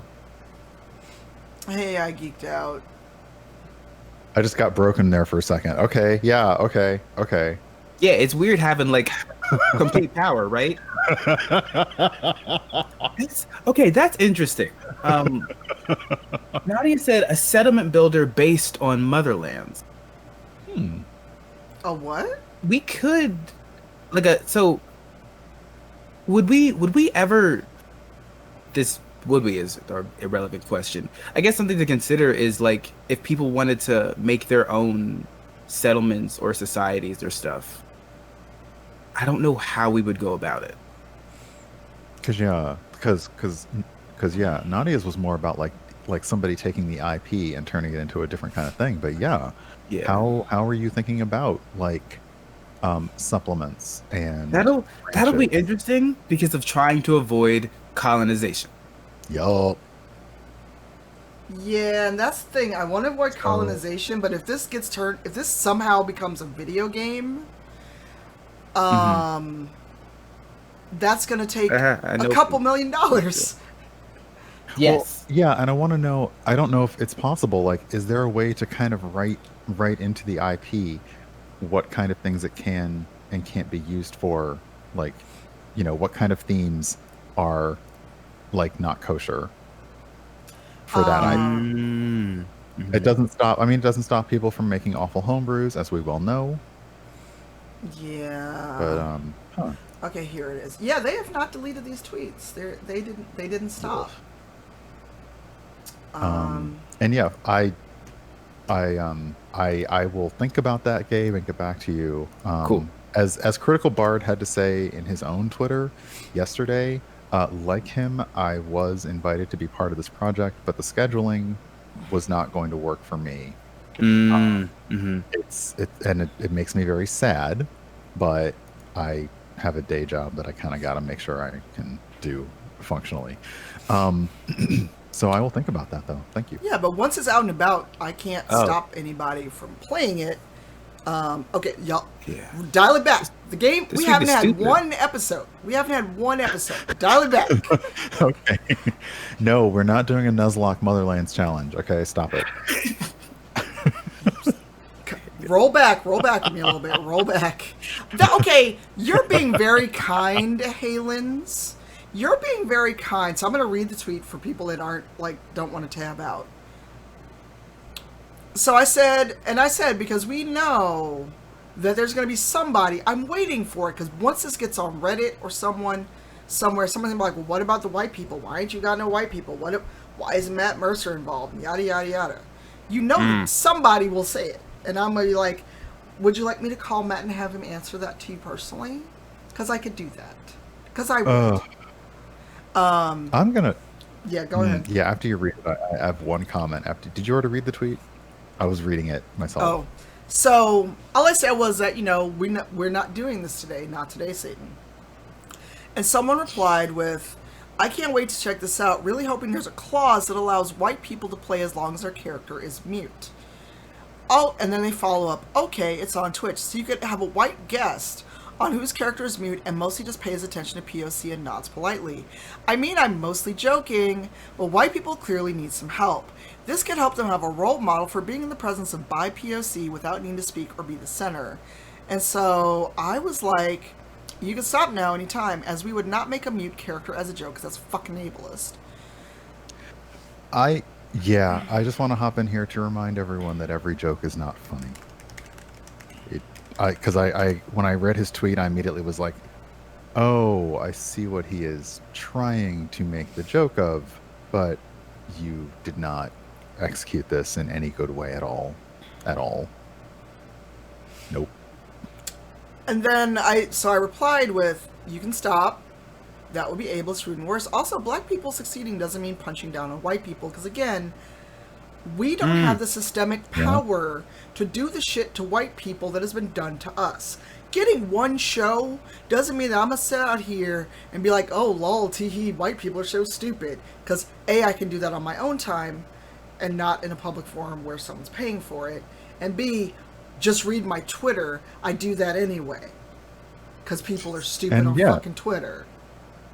And it goes back to the whole concept of the minute a white person sees that any of those institutional power sets are reversed, they immediately think, oh, they're going to be cruel to me, because like it's not all about retaliating, and that's just not how power works. Yeah, and so I was like, what you're literally advocating for is for black and POC characters to teach white people how to be decent humans.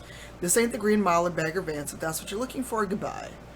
It's like, oh, you're totally right. I'm really excited, and my joke was out of line. And so as the RPG account, I was like, jokes are supposed to be funny. Yeah. Yeah. And it's like, and to make up for my comments, I subscribed. I need to find out how do you give back a subscription? To whom? Can you cancel? Sorry, on Twitch? Yeah, if someone subscribes, can you cancel their sub? Can you be like, no, thank you? Oh, let me just look into Twitch help files, which they always tell us to do, even though they never tell us how anything works. Because if I can cancel someone's sub and be like, I don't want you, goodbye.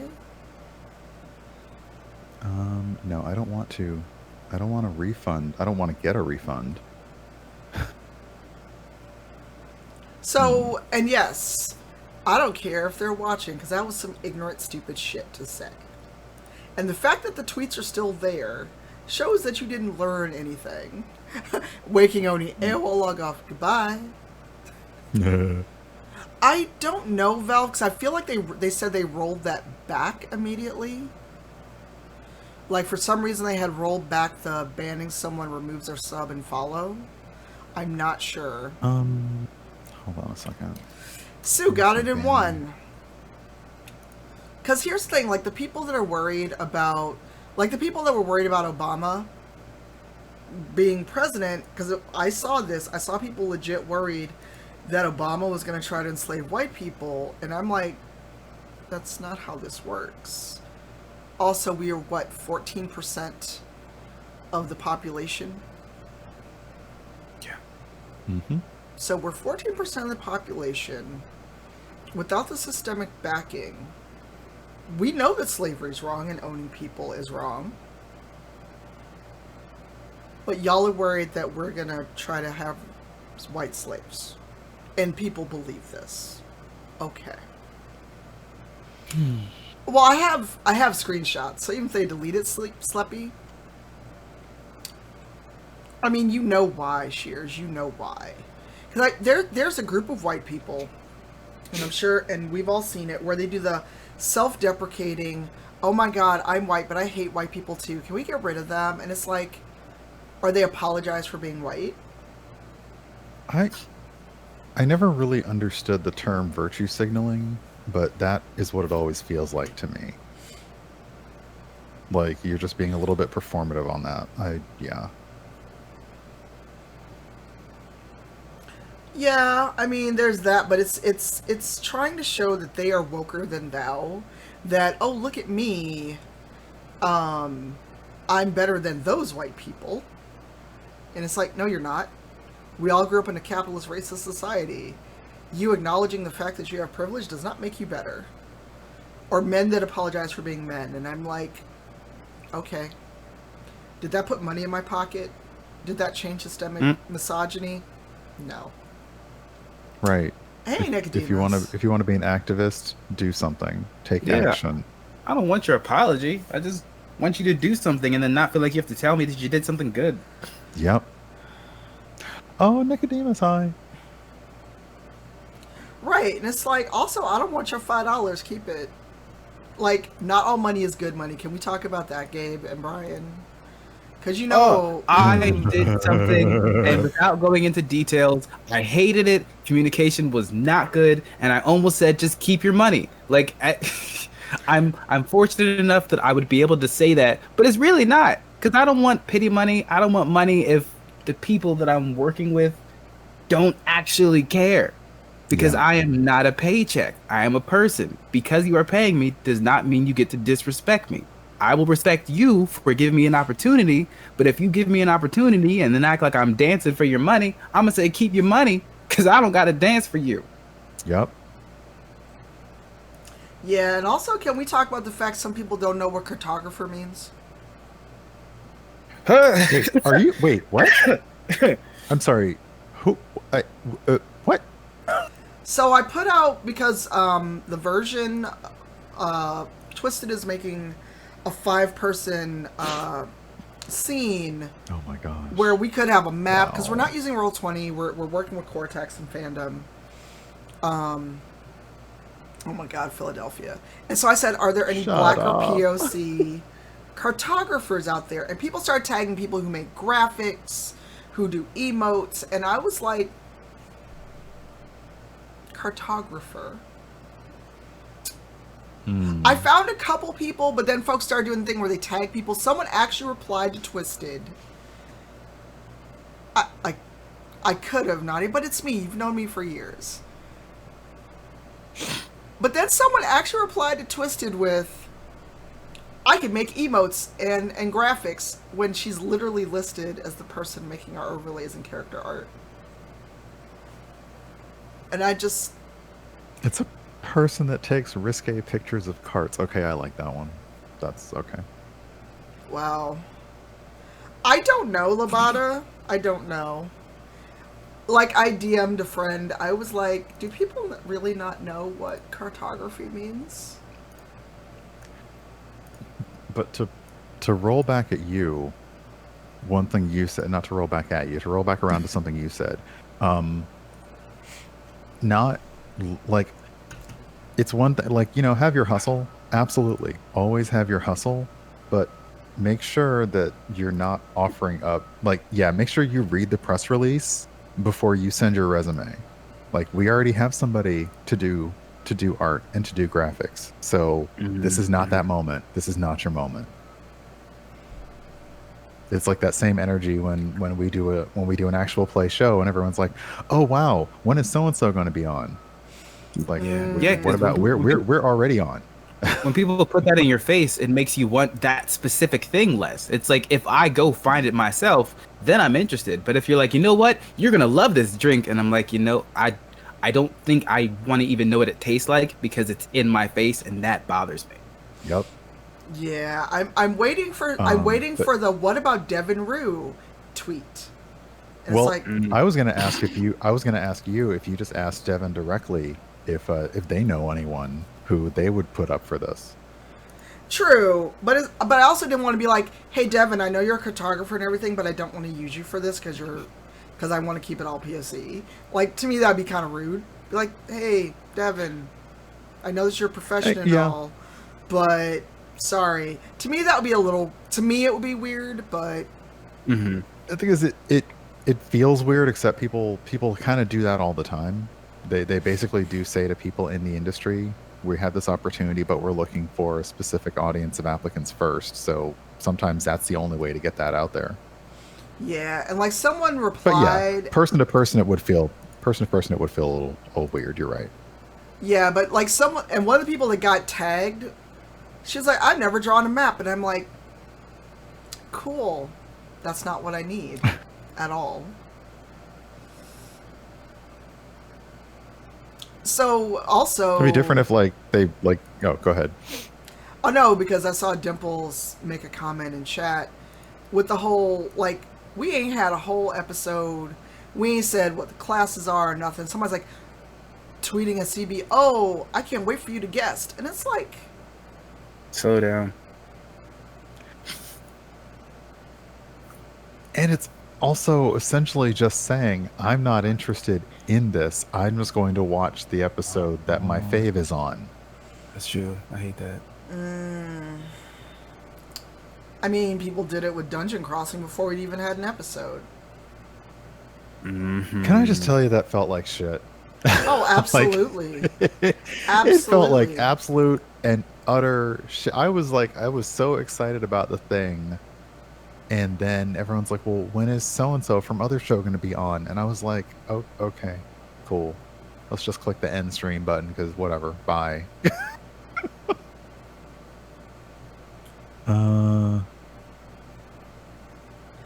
That is A, that's a question I am not ready to answer, and B, see what I reply to Noob.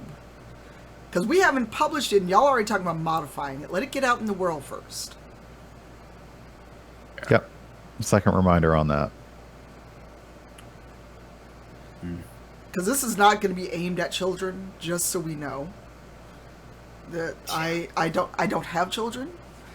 I don't know. I am not good when it comes to, can this be for kids? I am not that person. So fair. Oh yeah, if someone can grab that link.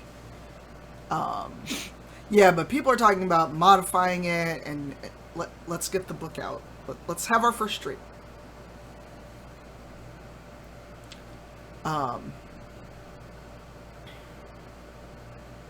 Well, actually, there is D&D aimed at children, Rashina. There are books aimed at children to teach them about D&D. I haven't got there yet. And someone already hit us up to do music, and I'm like, we just literally... I'm Total concerned. Bath. Africa by Toto. What? Gabe, you... Toto, Africa by you- Toto is my work jam. Are you fucking with us? Yes. Praise God. I was like, oh God. Oh my God. Can I get some stairs in the chat? If you're a sub, can I get Cypher stairs? I was like, don't. I just please. I'm glad you knew. I did. Wait a second. Oh, well, thank you for the wait, 10 hold on, gift where'd it subs. go? Goodness, thank you.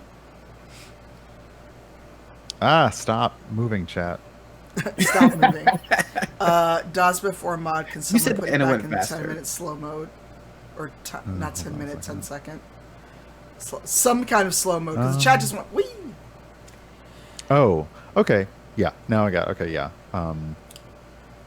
Just Philadelphia by Night was like there was a porn company that made their prospective talent watch a video made by established talent, and the video basically tried to talk you out of joining the industry by telling you all the shit that comes with it. And what's interesting is that is something that the panel that Tanya often puts together, like the one about hobby versus career, and the one about the hustle. That is something that I don't know if other panels say this, but we sure as hell do. We sure as hell say, like, hey, if you want to do this thing, prepare yourself for this. Make sure you know how to respond to this. You're going to get this kind of responses. This is what it really feels like to do this stuff. Yeah. Yeah. That's a good point. Unrailed. It sucked. Thank you for your resub, Unrailed. And thank you for the 10 gift subs killing my heroes. Although I had a split second of like, killing my heroes? Mild concern. No, I appreciate it, and I'm really glad for all the hype. And I'm not gonna lie, I did cry a little bit yesterday because I didn't expect that kind of response. I honestly didn't. I was just like, "Here's an announcement, bye," and then I do. You threw that like smoke bombs, like out. Great. well, it's like I already moved. I already, like I said earlier, I announced it yesterday because anxiety brain was getting to me, Mm-hmm. and also I didn't want to get swallowed in D&D celebration stuff. I also agree with you there, Fritz. Some people sometimes cannot be that honest for professional reasons. Like they can't be that honest. But yeah, if there's no one from Twitch in the room, I will be happy to tell you what it's really like. If there is somebody from Twitch in the room, then I'll be like blinking Morse code with my eyes. Which won't help because we can't see you. Well, there's also no one from Twitch in this room. Wait. Nope, just checked. Okay. Still got to get that. I got to get the 3D printout of the purple check mark though, so I can do the badge thing. Cause Yeah. yep. So we can all like Wife. connect directly to Twitch. Yeah. I mean, I got disillusioned very early about Twitch. One, because it's like other areas of the internet, and people can be just as terrible and worse in this space. So I don't know, like people that like you notice you don't see Bleed Purple very much anymore, and people aren't like rah Twitch all the time. Go for it. Mm. Say it. Just As somebody who was just on a 2-hour webinar for new and newish partners yesterday, there are some people who like they don't say bleed purple, but the amount of enthusiasm and excitement, sometimes I'm like, okay, I need y'all to be real with me and turn off the cheerleading stuff for like 5 seconds. I turned down a Twitch thing because I just didn't have the energy for it. They were like reaching out for specific like people that do costuming stuff, and I was hype about it, but then I was like, damn, that's an obligation though.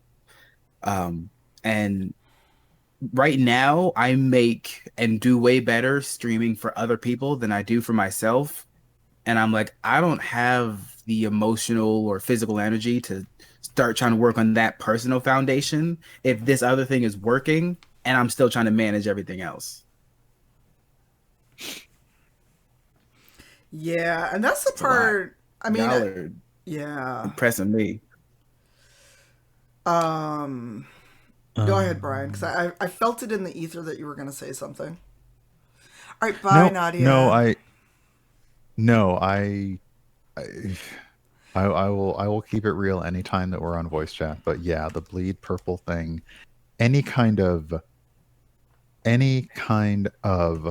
we're a family, we're all in it for this. I do not like that. And then somebody yesterday said, after all of these things about this and that and metrics and finding your brand, it's like, but don't feel like it's a competition. We want you all to grow together. And I'm like, but the past 2 hours, you know what? Never mind. You know what, Joe? I'm just gonna I'm glad we didn't have to be on camera. I'm glad we didn't have to be in voice chat, because I was just like, okay, I'm gonna put you on speakers and go do chores while this is going on. It was a lot. But I was looking at Silverkist's question that's probably scrolled up by now, and I don't know if either of you are able to respond to it or currently want to respond to it.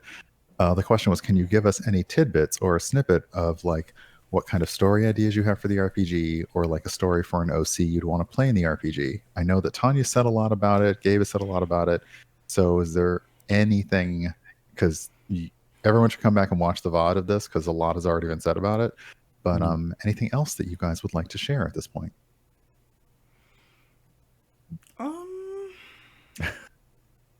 I'm trying to think of how to talk about without spoiling things, because Right. I want there to be mystery so people show up on October 4th. But the culture that we're talking about, that is kind of the lore keeper. I almost want to be an outlier of that, where Mm-hmm. they're still like super smart and everything else, but they're doing the okay, our culture demands XYZ of me. This is not what I want to do with my life. I want to go be a bio priest, or I want to be a lore. Like, I don't want to be a lore keeper. Maybe I want to go be out there, like, in the wilds fighting or something. Like, kind of turn that around. Yeah. Oh, okay. So the expectation of a certain type of skill, meaning that you do a certain type of job, you want to kind of subvert that? Yeah, so like one culture we've kind of said, okay, this culture, they're the smart people, they're the scholars. Not that other cultures won't be smart, but like they're like the black mages or the white mages in Final Fantasy, where it's like y'all are really smart. You're the people who know our planet's history. You keep the library running. You know the secret of magic and what it really is. Stuff like that. And Hmm. so I like that because we came up with a reason that wasn't related to like a sense of superiority. Right. It's related to a piece of the world itself. Right. Interesting. Yeah, I'm excited to delve into the Bio Priest, and I'm mentioning that one because Tanya mentioned it. Yeah. I'm excited about the Bio Priest because it feels like a hacker, but not in a conventional term, more of like uh loosely hacking into the world around you. Yeah, and and then what kind of deity is someone who calls themselves a biopriest? What kind of deity are Yep. they revering? Because if they're revering androids or technology, and what kind of technology, was here before these humans found their way to this planet? What did they come up with? And like, did technology progress the way that is quote unquote progressed on Earth?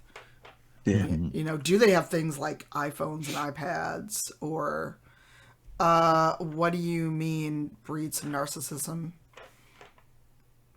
Because people can be narcissistic with or without the. Everywhere. I'm Yeah. I'm not understanding. No, we don't play or talk about Minecraft here. I actually kind of really hate Minecraft because of who made it. I watch my friends play it because they have chill streams, but I do not like Minecraft. Yeah, I'm gonna need an explanation on that because I don't get the narcissism. Also, chat is moving at a different speed than we're talking. So yeah, just a little context would be great. Yeah, I mean, it's stopped now. we're like Wait, where's the you need a record? You need a record scratch on your stream deck, like. right. So you might wonder how you got here, or you said what? Like you and DJ and Gabe should make sound bites of like, I'm sorry, you said what? Oh, okay, you know what? They're probably talking about the culture, saying thinking narcissism because of like them being more advanced in some way. But then let me make the side point. If you have a culture of people who revere a god, and that god has specifically gifted the people uh, a magic ability, that's not about breeding narcissism. It's about something. It's not saying they're better. They're not more intelligent. They're not smarter. This is just something that they have because that is what this god has done for this specific group of people. Right, If it breeds narcissism, you're choosing that. right, because there are people that are dumb as a box of hair and are narcissistic as fuck. Yeah. So yeah. Although now that I'm thinking about it, we should make an FAQ about to address the I'm white, can I play this? And I need a I gif of was me doing the deepest Negro spiritual sigh. Just yes. Yes, you can. See, this is like you have to start making a supercut, like just hit markers every time you do it, and we can just make one long. No. Um, I guess that would be the next my question, my personal question. It hasn't really been asked in chat. Um, what what do you feel like is next on your like? Let me give y'all a little taste. Like, what do you have a plan for any kind of media release or anything beforehand? That's like, okay, let's go give y'all a sneak peek of what to expect. Depending on what the players choose, because right now we're in the here's your archetypes and here's the cultures. Give back ideas so Vanessa can make character busts. Maybe as character busts are made, like kind of do like find gifts of things or art, like as Vanessa makes them, of maybe a week out we go here's a couple cultures, here's an archetype you might be able to do. Right. Because, you know, we do want to, like, just not have a dead Twitter and social presence between now and October 4th. So, but Vanessa's prioritizing this, which I deeply appreciate. So, you know, things like that. Yeah. And just to, you may have already said this, but people who are involved in this are actually being paid to participate, correct? Yes, this is funded by Twitch. I would not ask all this labor from people for free. And we also wouldn't be in a Say time it louder. crunch. Say it louder. This is an undertaking because one, we're moving very fast to get the stream up and ready, to get the story at a point where it can be streamed, to put together something we can put out if people like the story and want to play it, which hopefully they do, but also to keep the, you know, you're writing it. I know, but I want more. Well, Gabe, you know, we could see. I'm wondering how if you wanted to do like a dev stream, how would that work without giving away secrets? It'd probably be making things happen, but not explaining the mechanics of how it happens. Yeah. Yeah, I would love for you to think about what kind of behind the scenes content you can come up with without giving away things. Or like making abilities and then making fake ones and not letting them know which ones are real or not, but then changing which ones are real or not depending on what people like.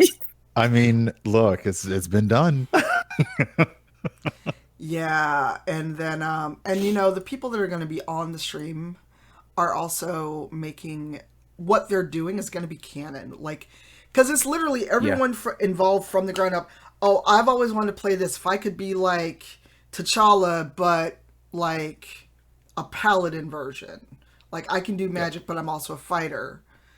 Boom, God, you got it. Let me cast magic through my fists. I've wanted to do that, and I have looked through loopholes for it in so many systems, and they're like, no. All right, well, I can do it. Keep talking. I'm going to start typing. That's okay. First, thank you for the gift subs, Cloud Menace Bird. Well, good morning. We are talking about a lot of subjects because, A, we don't want to spoil it and have something for folks to come back for on October 4th. It is going... What do you mean Steam? Did you mean stream? Perhaps? No. So it's going to be here. We are building an RPG. It is sci-fi.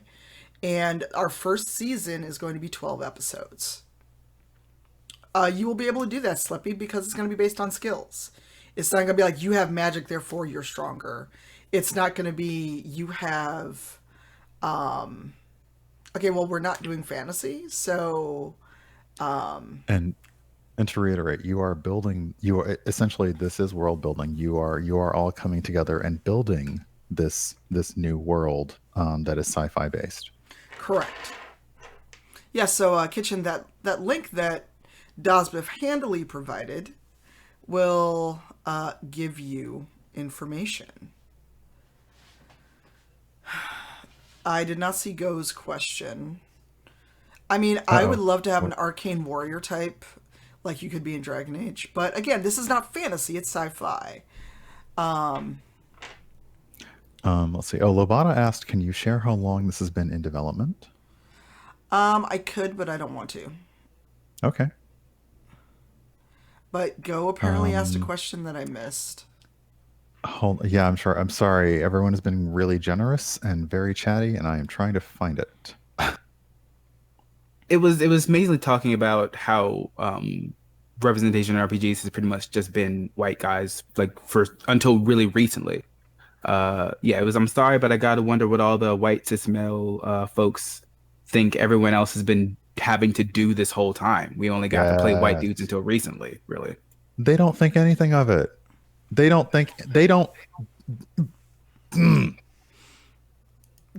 to think about it. They don't think anything of it. It never even occurs to them that other people have had to fit themselves through like the square peg through the round hole. They don't think that anyone has ever had to change or alter or do anything.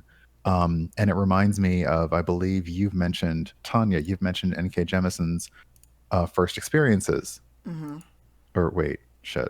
Is that right with Yeah, D&D you're right. where they told her that she couldn't play a character that she wanted to play because the character doesn't look like her? So yeah, sorry. So yeah, they don't, and you've if you're on social media, you've probably seen it happen real time. If you've probably talked to people, you've seen it happen on their faces real time when you ask them to think about what other people have felt this entire time. And sometimes their face is confused, sometimes their face is realization, but no, they don't. And that's why they get so pissed off whenever somebody does say, hey, maybe this thing could be different or better, or someone goes off and creates their own thing, and then they immediately, like, I feel like there is some modicum of guilt that they've been doing something shitty this whole time, but then that defensiveness jumps up like, oh, so I guess you think D&D sucks because you made this other thing. And it's like, no, this other thing was made because we love D&D, but D&D has problems. Like, they don't think about it at all, ever. Sorry, there's your rant of the morning. No, I'm just trying to figure out why this person thinks I care about their opinion. Are they white? So, I don't know. I can't tell from the I'm Twitter. sorry, that was so rude. Brian, you can't just ask people if they're white. Oh my god, I'm so sorry. Oh my god. I swear to God, if they come out with the iPhone 12 not even a year after this fucking iPhone 11, I will scream. No, that's right. They're that's an Apple. That's right for the Apple. You buy every other Apple iPhone because like they're gonna do that shit every year. No, Erika Ishii, I love Erika. She's been doing way more voice acting. She's in Destiny 2. She posted this dope photo of her in like red and green. I don't know if there's a filter, same thing, but it looks really dope. And I'm like, Erika might have to be an enemy NPC. And she was like, yeah. And somebody was like, I wrote up all these powers for her. And I was like, I didn't ask you. Show me where I asked. Yep, I see it. But I'm just like, show me where I asked her that I care. I think that would be one thing to make it very clear that like you have a development team, you have a writing team, you have a cast, you are building this thing from the ground up. It hasn't even released or aired yet. This is this would not be the time to send your pitch. Oh no, I've already had some emails and DMs with like, well, beside the person who replied to Vanessa with, I can make you art and emotes, and I'm like, do you all think we're just making a whole new Twitch channel? What is it? What, like, you clearly did not read what the fuck we wrote. To someone that keeps replying, they're like, we could help, and I'm like, and what help do you think we need? Because if we were a bunch of white dudes, nobody would think we need help.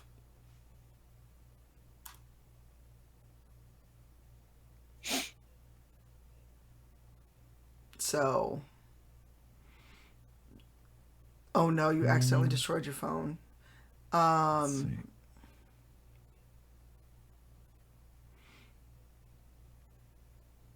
I'm just scrolling back through to see if there's anything major. Okay, but Londell, that is, remember, everyone's experience is subjective. I don't know what experience you had, Brian, but I know when I grew up, because also I'm older than D&D. I grew up with the Satanic Panic and everything else, but also there are people that would do that. Oh, that's some white folk shit, because of the ways in which nerdy and geeky shit was marketed. It's not just black people decided we didn't like fantasy. How many times did you see black people in anything having to do with RPGs or sci-fi or anything else?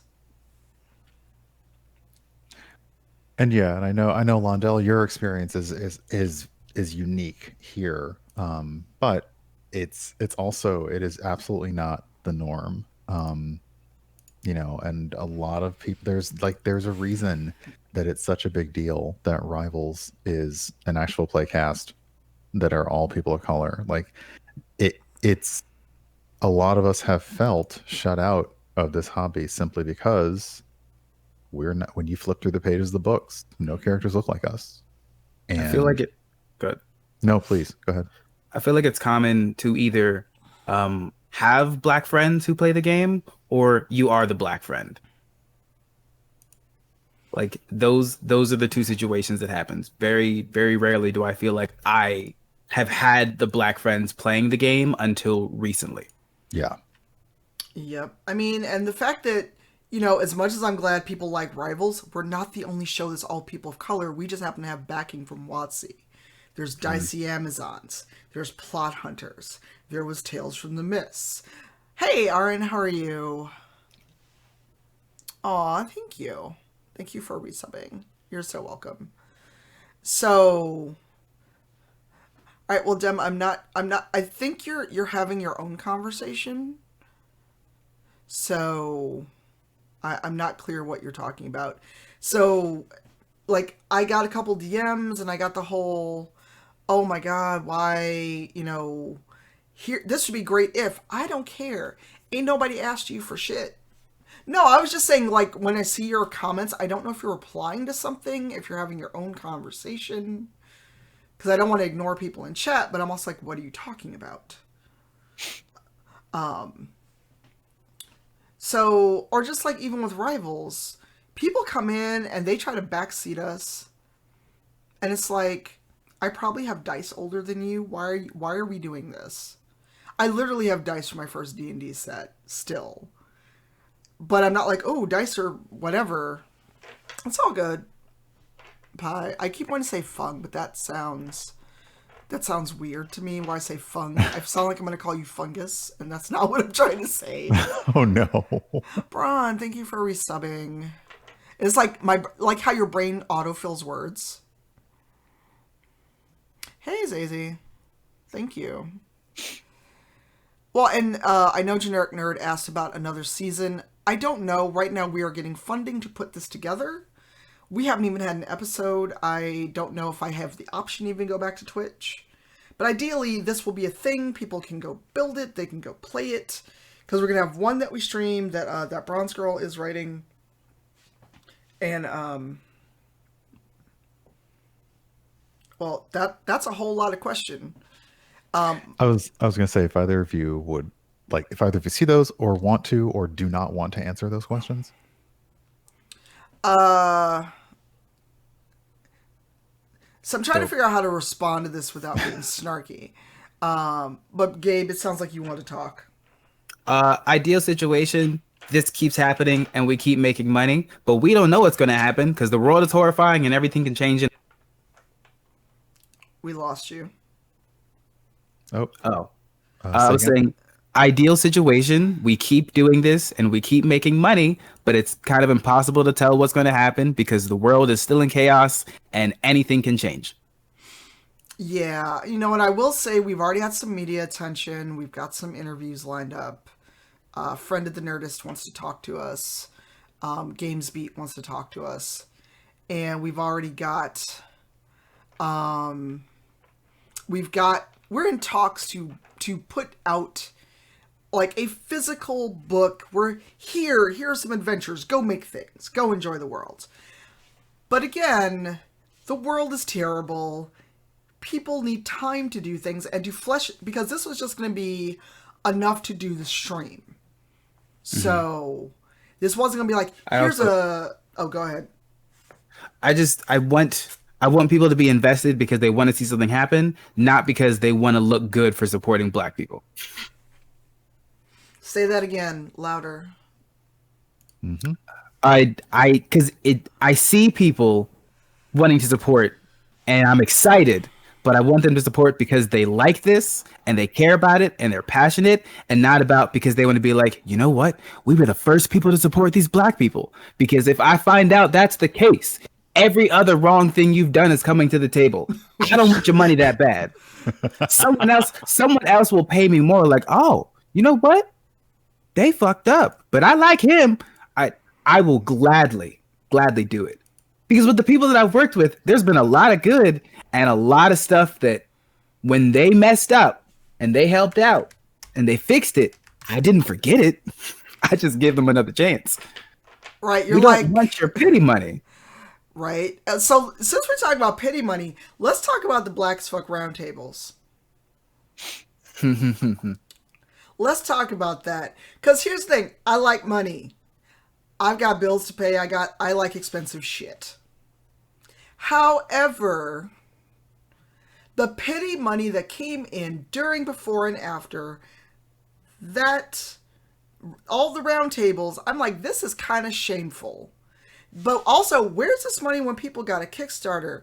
Why isn't this going to somebody's Patreon, their coffee, their Twitch stream? How y'all find 50, 100, whatever amount of money to send somebody because you're like, oh shit, I might be racist, and these black people are saying the shit that I need to hear. Let me throw you a coffee and I can feel better. It's impossible to know what the intention of people is, and that's what makes accepting this stuff feel so difficult sometimes. And for anyone to even say anything right now beyond, like, at this point, when the show starts, when the materials are out there, support it, because, like, yeah, people will be very loud about support for something until it comes to something that they actually have to put their own money into. So yeah, the show could be amazing, and then the materials might come out. Everyone's like, oh yeah, I'm going to retweet, and no one buys it, because that's what always happens. That is what always happens. If people want more seasons, that's exactly what you have to do. If you give us more work, we can make more money and do more. But if this doesn't get to that point, it's not going to happen, because if Tanya had to put her money in this, and if I had to put my money in this, no matter how much I love it, I also need to survive and pay like bills. And also, I don't have the kind of money that Twitch is giving us. As a broadcaster. Oh, go ahead. Oh, no, I'm just saying, I may be doing okay. I ain't got the kind of money that Twitch gave us to do this on my own and hope that it does well. If Twitch wasn't funding this, this would not be happening. Let's be real. Yeah. And your creators have to, like, the money they make off this platform supports more work on this platform. Period. Like, if you want more, if you like the show and the first season's amazing, they're going to need you to do more than just retweet. Otherwise, who knows? But yeah, I definitely worry about that. Like, because everyone's going to be super excited. They'll be like, okay, yeah, we'll retweet your Kickstarter and we'll do this. It's like, but yeah, where is all that support when someone's not making you feel bad? Like, you can just drop support anytime. But if I gotta make Miki feel bad or tell you my life story for it, like, nah, I don't need that money. Thanks, I'm good. Because can we talk about the fact that we don't get any kind of consideration, or I try and think of a way to say it, but that is a weird question, Demigod. I don't understand. Huh? Yeah, I'm trying to figure that out. I'm not sure where that's going. But the energy people got, because we and you two both know, and I'm sure other folks in the chat know, that when there's always people that stay mad and want to be mad online, but when it comes to the work, they're suddenly quiet. Or instead of going, oh, that's real cool, I'm glad there's this all black, all brown show coming out, because it's real obvious who ain't said shit, that always want to be in the mix the minute somebody says, well, black and brown folks can't get ahead. They the first one to want to pick a fight with motherfuckers the minute they roll out of bed all day on Twitter. But where's the support? I don't see all. So the tweet, the announcement tweet, did numbers. It did good numbers, and I'm going to look at them. So the first tweet got almost 5,000 likes. The first tweet in the thread. 1,800 plus retweets. 245 quote tweets. That's almost 6,000 people. Are 6,000 people going to be in this fucking chat come October 4th?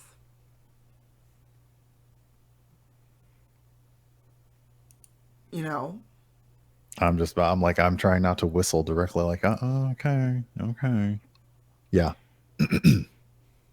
Engagement does not translate to views, and views, and then the reverse is true. Views don't translate to engagement. Everybody may pop everybody may pop in for 5 minutes, and then be like, okay, did my thing. It's something that makes a difference is like even if you're going to do something else, like just pull up someone's stream that you want to support and then go do something else. You could mute it if you really wanted to, but then you're staying consistently in there, giving them views, numbers. It's a small thing that's really effortless. There's plenty of people that like this morning when Tanya started streaming, I'm like, you know what? I'm gonna just turn it on while I make my coffee. Yeah. And as has been said in the chat, like I will say all of the things that have been said about, like, these are 100% free ways to support any channel, to support any project. Watch, host, generate hype, share the go live tweets, make clips. I will say all of those things up to the point of feeling, as long as you don't feel that you are in some way connected to the show because you're doing all this hype, fantastic. Like, you can retweet everything.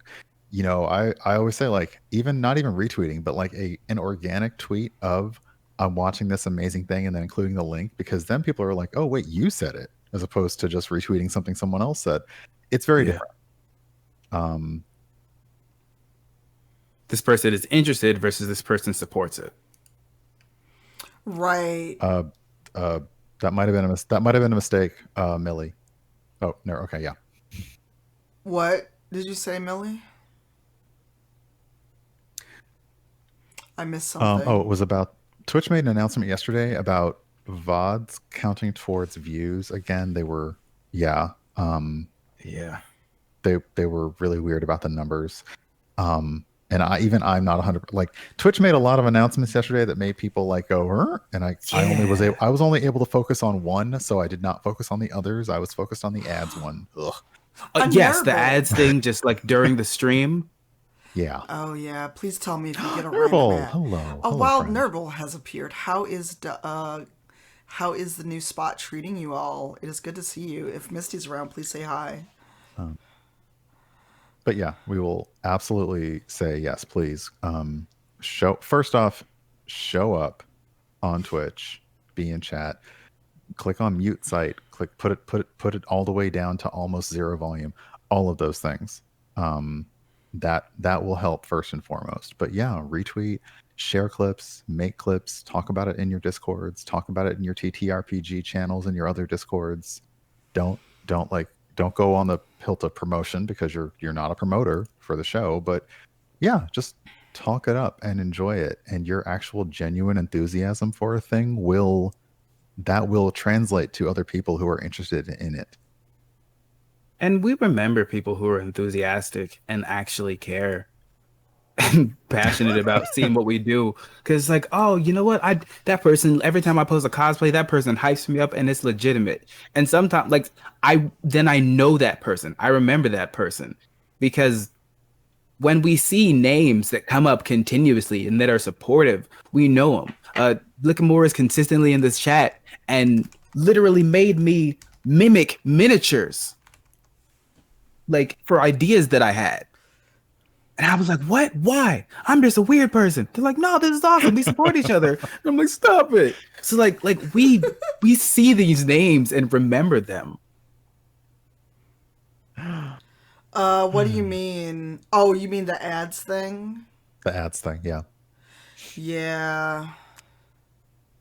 Awesome, Rashina. Oh, since you brought up, this is the thing that, like, I kept seeing, and you didn't do it, just you saying that made me think of it. People are like, oh, I don't watch actual plays, but I guess I could tweet it. Okay, just tell me you don't give a fuck about it, and, like, save your tweet. This whole, oh, I guess. Okay, all right, I don't give a fuck if you... We just said we don't want your pity money, so we definitely don't want your pity retweet. No. Do it if you care, if you want to do something. We're not asking you to pretend. I see you, Nurble, with that hydrate, but that's a good Tanya reminder. knows. Oh, true, yeah. I'll have to leave the room for that. I'll get some. Tanya knows, like, I did not watch actual play shows. It's very hard for me to watch them. But I started saying, okay, well, let me watch like a half an hour. Let me watch 30 minutes. Let me keep going. Let me put it on the background. And now it is a lot easier for me to consume them that way. And I can make fun clips and I can actually tweet things out. And it's great. But yeah, that whole like, well, I guess I'll give you a tweet. We don't need your tweet at that point. We ain't need your shit. It is a large I want N7 the 10 bottle. people. Yeah. I want the 10 people who are going to shout about the thing that I do because they care about it, instead of maybe like the 30 who say it and put it out, but knowing that they care, that they don't actually care, and that they're not going to continue interacting with my stuff. They're not going to support me. But those 10 people that scream about it every time are the reason my network expands. Yeah.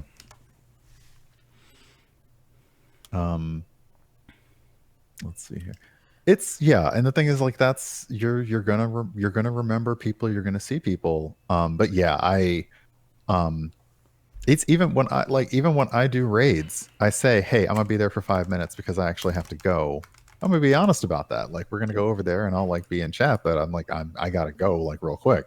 So yeah. Dasbiff's admission up there, I'm gonna like etch that in stone. But actual play shows are, it's different because all of them move differently. All of them have their own different themes. They have their own different vibes. Some are funny, some are dramatic. It's fine. I've tried to watch a lot of different types of ones, and some of them I can just hang in there with. Others I just have to leave up in a tab while I do other stuff. Yep, like a podcast. I like podcasts more than I used to. Mm-hmm. I think I've doomed people in the chat by giving them a link to the new BioWare store. Oh yeah, I remember when the BioWare store rolled back in, and we like everyone in every Discord. I was like, hey y'all, the BioWare store is open again. And I was like, curse you, Brian. But yeah, it's perfectly fine, and from the numbers perspective, it does help if you have that tab open. There's still debating on like, can you have the volume down to 0, or do you need to mute the site or things like that? But you having that tab open does help, and it becomes very obvious to a lot of single streamers. Like if they see you in the chat list, they maybe know you're probably not like right there. It's fine, but those numbers help.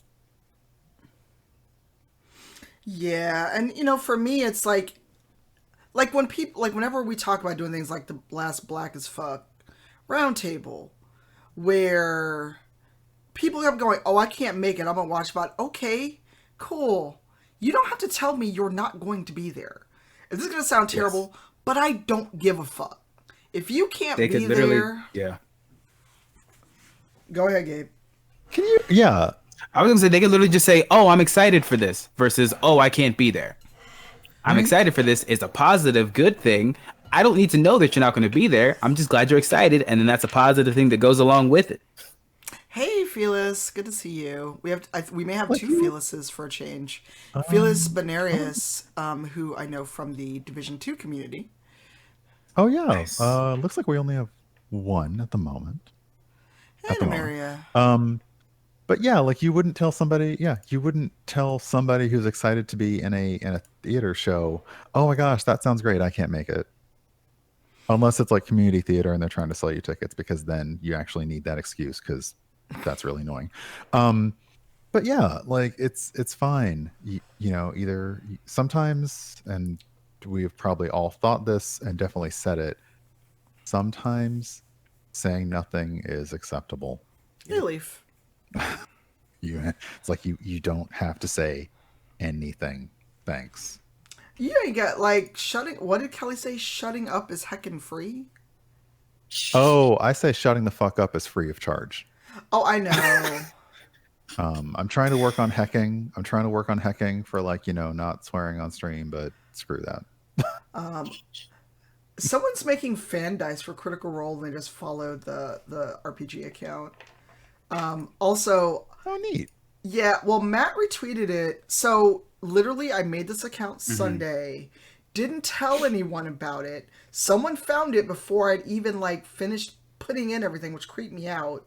Because they DM'd me, they're like, "Is this you? Is this a fake?" And I'm like, "How the fuck did you even see this?" Hey, Evonix. I got the follow notice, and I was like, "Who the?" Oh, right.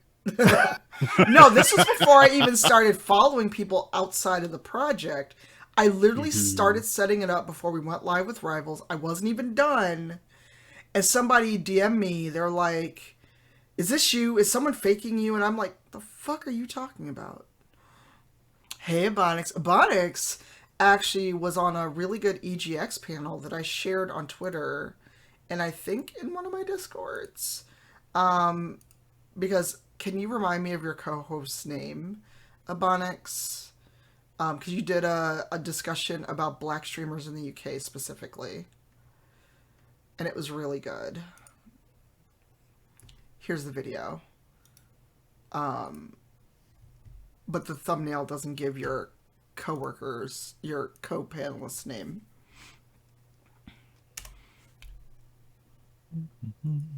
Got it.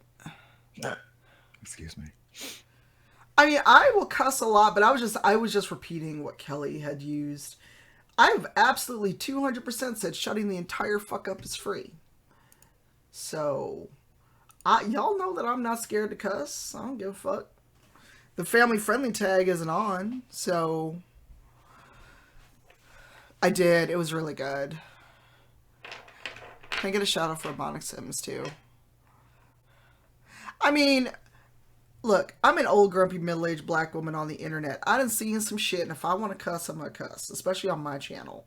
When I visit other friends' channels, when I get the chance to do that, then I remember I have some manners. Some. I remember starting out on the platform trying not to swear, but it was only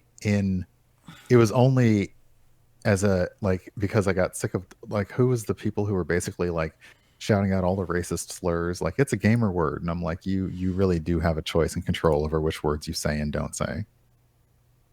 Like, if I can stream for hours on end without swearing, I'm pretty sure you can choose what language not to use.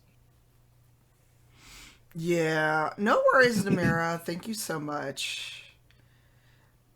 Yeah, well, I figure, like, you showed up here, you get what you get.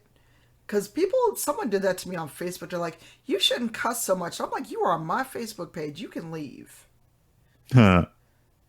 And actually, that reminds me, Christina Ariel, who's part of our Streamcast, is going to be on Roll Persuasion podcast today, and she's doing Veiled Alliance. I'm sorry, Veiled Alliance is 7 p.m. for me, Central. They're in season 2, I believe. And Pirates Leviathan, where she plays Bob, and she's already got amazing fan art. Yes. And I was like, Where's their I want to social get on media? that level. Why are they hiding their social media so far down here? Yes. There it is. Okay. Are you feeling like the fan art level of like it just spurring out so fast? Yeah, like we got a lot of fan art for Rivals, like immediately, then it kind of petered off. Mm-hmm. And I think change in DM, and I mean sometimes the story got serious, etc. So we have one person, the guy who does like breakfasty, etc. So yeah, today at 1:45 Central, that does overlap CB, but I'm gonna try to have a window open with both. Nice. I also don't follow Roll for Persuasion, so let me fix that. Hopefully you don't get an autoplay.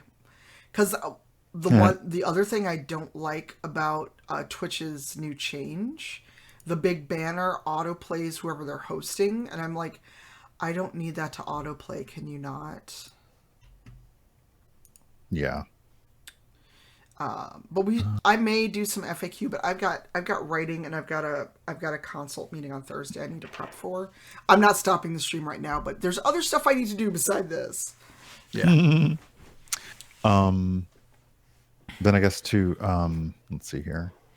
But I am going to start thinking about food while we chat, and then it will be the usual when food arrives, we're done. It makes sense. I was thinking about food. Look, it's about to be me and some dumplings. Yes. Oh, we got a raid coming in. Oh, hello, Raiders. Paper stained ink. Hello, thank you. Hello, how are you? Oh, and you have tea mugs. Those are so cute. Hello. I love tea. Any channel with tea emotes, I love it. I do love it. Yes, the place I Also, ordered. yeah, you Yeah. said dumplings. You've summoned the entire chat. You know what I was thinking about, Brian? Yeah. If we like, and I'm kind of in I flipped to D&D mode of being quiet being a feat and getting charisma bonuses when you shut the fuck up.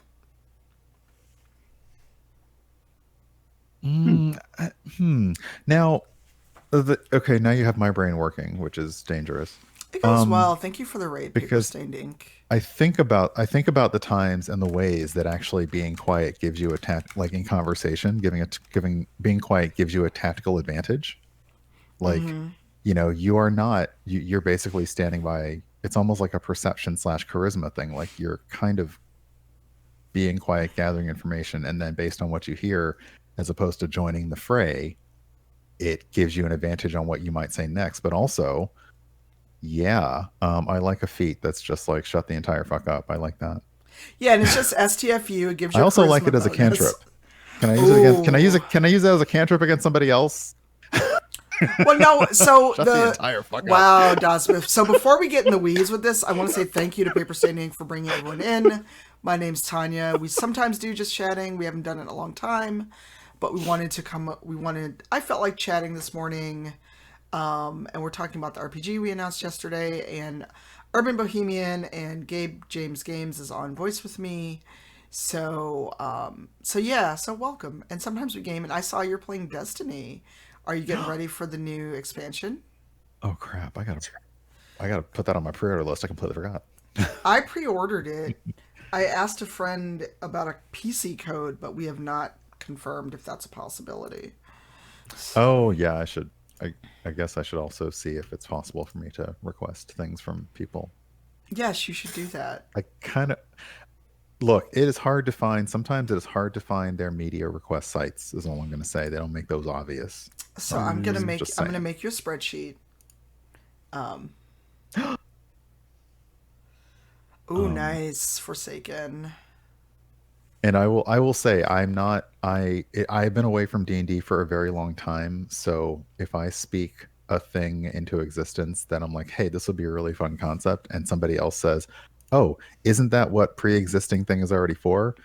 Chances are I did not know that when I spoke the concept. So if you can figure out a way to make me to put it on paper, fantastic. But like to say, oh, well, isn't that what this stat's for? I'm like, I didn't know. Oh. Yeah. Okay, wait a minute. I'm going back to where it's a total sidestep, but I went back to where I ordered the ramen from yesterday, and at the very bottom they have non-alcoholic beverages, but for water it says must be 21 to purchase. What? I wonder if that, I mean, it's got to be a goof. It's a goof, but I was just like, Huh. what water y'all selling? Fire water. But I forgot what I was going to say. You were talking about silence. Homeopathic beer. Ooh, that could be good. No, I think I just love things as I love things like that. If someone's able to translate that kind of role playing or character concept into a way that it works in the system, that's fantastic. But for me, I love coming up with ways to. I mean, Tanya knows this. She's played with me. If I can avoid combat by talking my ass off, I will do that all day long. If I'm like, oh yeah, no, we'd let everyone else talk, and and I will do, and just like Gabe said for the system, I can talk my ass off, but that does not mean that I will not roll a 1 on that check. Yeah. like, okay, I guess that didn't work. Okay, so on the game, I think this is another reason why I like the way Cortex is set up, because I think it gives a lot more narrative flexibility in those moments where, like, if someone's competing to try to like sway somebody's opinion without having just stagnant numbers of what you have to roll, with the flexibility of it, it makes like more challenging things more possible. Like the possibilities are more open than I feel like some other games are. I think the last thing I played that was very much more RP focused was the Fate system, And it really was about successes and failures Mhm. and how, essentially how difficult is the thing you're trying to do. Here's your baseline, so you do it kind of okay. Here's your success, you have extra successes, so you do it fantastically. Or here's your failures, so you may have only gotten about half of what you wanted out of that action. And Mhm. it like that kind of thing. And it's like, okay, because that keeps things moving, as opposed Yeah. to, well, you completely fail, start combat, as opposed to, well, actually 5 out of 6 of those people now don't want to kick your ass, so okay. Like Yeah, but like for what I put you all through the week before in um Dungeon Crossing, Mm. there was not really a good there was not really a good way around that had you gotten a really good stealth roll. But it's also like Barb's at a disadvantage. She's a dwarf. She's close to the ground. She's wearing heavy armor. yeah, So she's going to have a harder time with that, especially if she trips. You've just made every metal clanging noise there is. Okay, why did dumplings take so long? They're just dumplings. You're Sorry, it's making me a. order dumplings. I hope you know that. they are never just dumplings. How dare you? Yeah, I wouldn't do that I wouldn't do that to a player, Danny, especially since we talk so much about agency. Thank you, Kim Chica. Thank you. Um, Ooh, player agency is a good topic. yeah, so Brian, I don't know um if you want to talk about that since it came up during the last Dungeon Crossing. well, we talked about, let's see. Oh, we did talk about player agency, and we talked about emotional bleed at the table. And for our group, who prior to this, we don't, I think, like Tanya and I know each other well. Gary and Adam know each other well from working together. Shannon is new, and a lot of us don't know. Like, we don't know what kind of jokes we make with each other in real life. We don't know how you being an asshole. Sorry, well, not really an asshole, but just being like a practical joker in character. How the two players who have those characters feel about it. And we essentially talked, and Adam and Gary established as players to us, the rest of us, that this is how they are as friends. So it is now a little more obvious to us that when Adam's character does stuff to mess with Gary's character in game, Adam and Gary are okay with it. Hmm. Sometimes, they are more likely to be okay with it than not. So the rest of us aren't sitting around like, is this weird? Is this awkward? I don't know.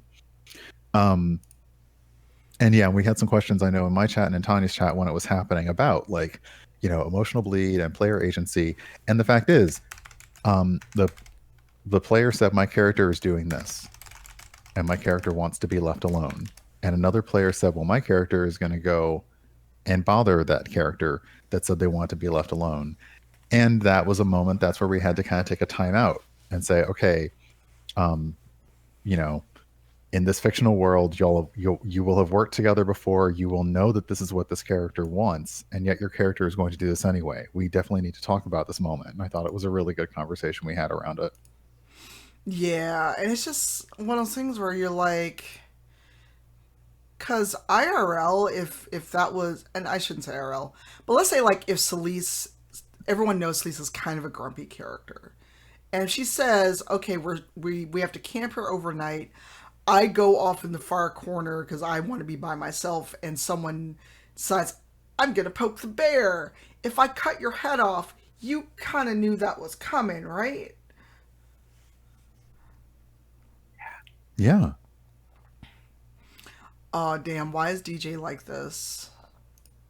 DJ Knight, our friend. Um, Mm. he is a Gunner affiliate partner, ambassador. I'm sorry, and they made Assassin's Creed Valhalla Gunners.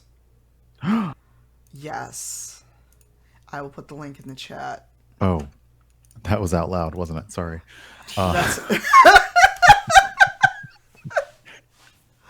Okay, these are kind of sick though. Oh right, shit. Oh damn. right. I might. Oh wow. Okay. Virtual. Okay. Okay, Wow. look, pre-order, and they Let me ship in just go time ahead for and the see what this game. is. Wow. Okay. Well. All right. Definitely keeping those in mind. Yo, I might be about to hit a button. Because the Okay, so gunners I wear inside. What's DJ's code? Because they don't apply it at checkout. You just want the soft sleeve. but yeah, I think, and regarding the thing in the game, Tanya brought up like it's another thing. I mean, we've been playing now for 5 or 6 sessions. These are things that we can bring up in email or in the Zoom chat when we're setting up. But if you were doing this at a drop-in game, or a drop-in game at a convention, or everyone at the table is relatively new, you can't. And I'll call out Dungeon Crossing again because it is now lately what I have the most experience with.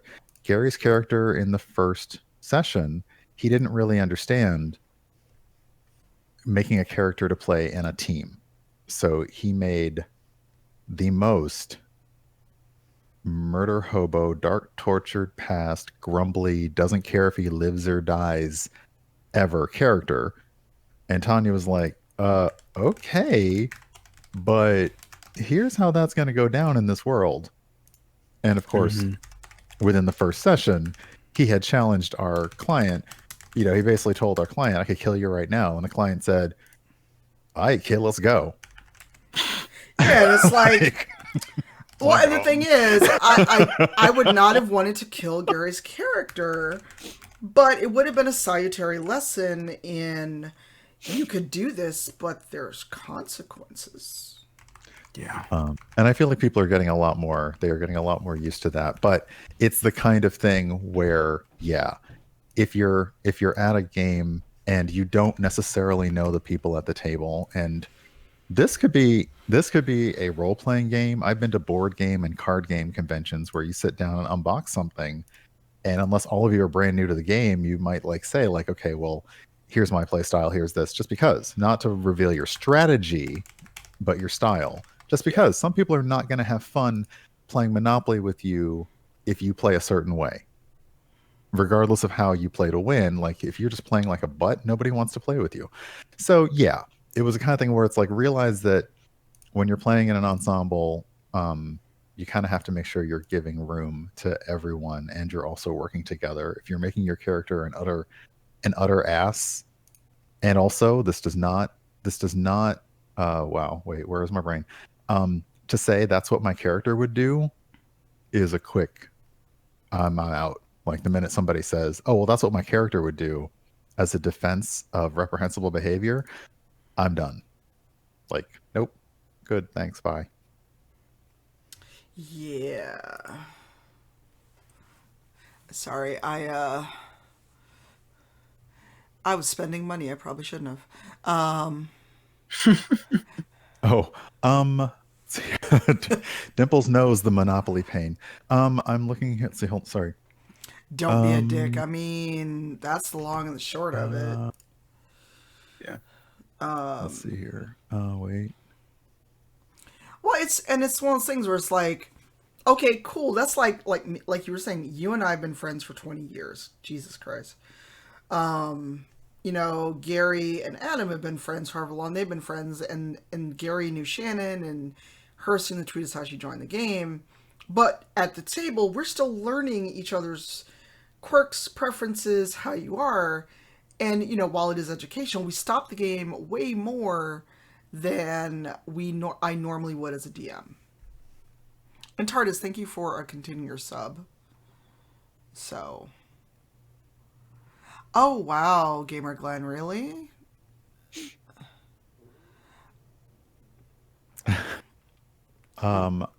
My hands are not as fast as Dazbiff's, but sometimes I manage to beat him, perpetual noob. Yeah.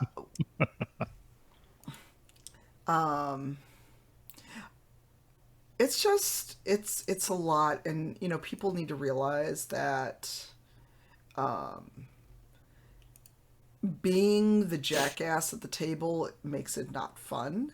Now, if you all are friends and you know each other that well and you decide we're just going to all be the edgelord of all edgelords, do that, but maybe not stream it. Or stream it and just tell people up front, this is how we're playing, and I can be like, it's time for me to go. It is absolutely And time for me to not be for here. me, yeah, for me, it was a matter of pick a genre and stick with it. And that was the very first thing that came up for me in the first session was Adam's character is playing in slapstick, and Gary's character is playing in grimdark. And these two genres, like, they are not going to work together. Like, we've got to figure out how to move through this.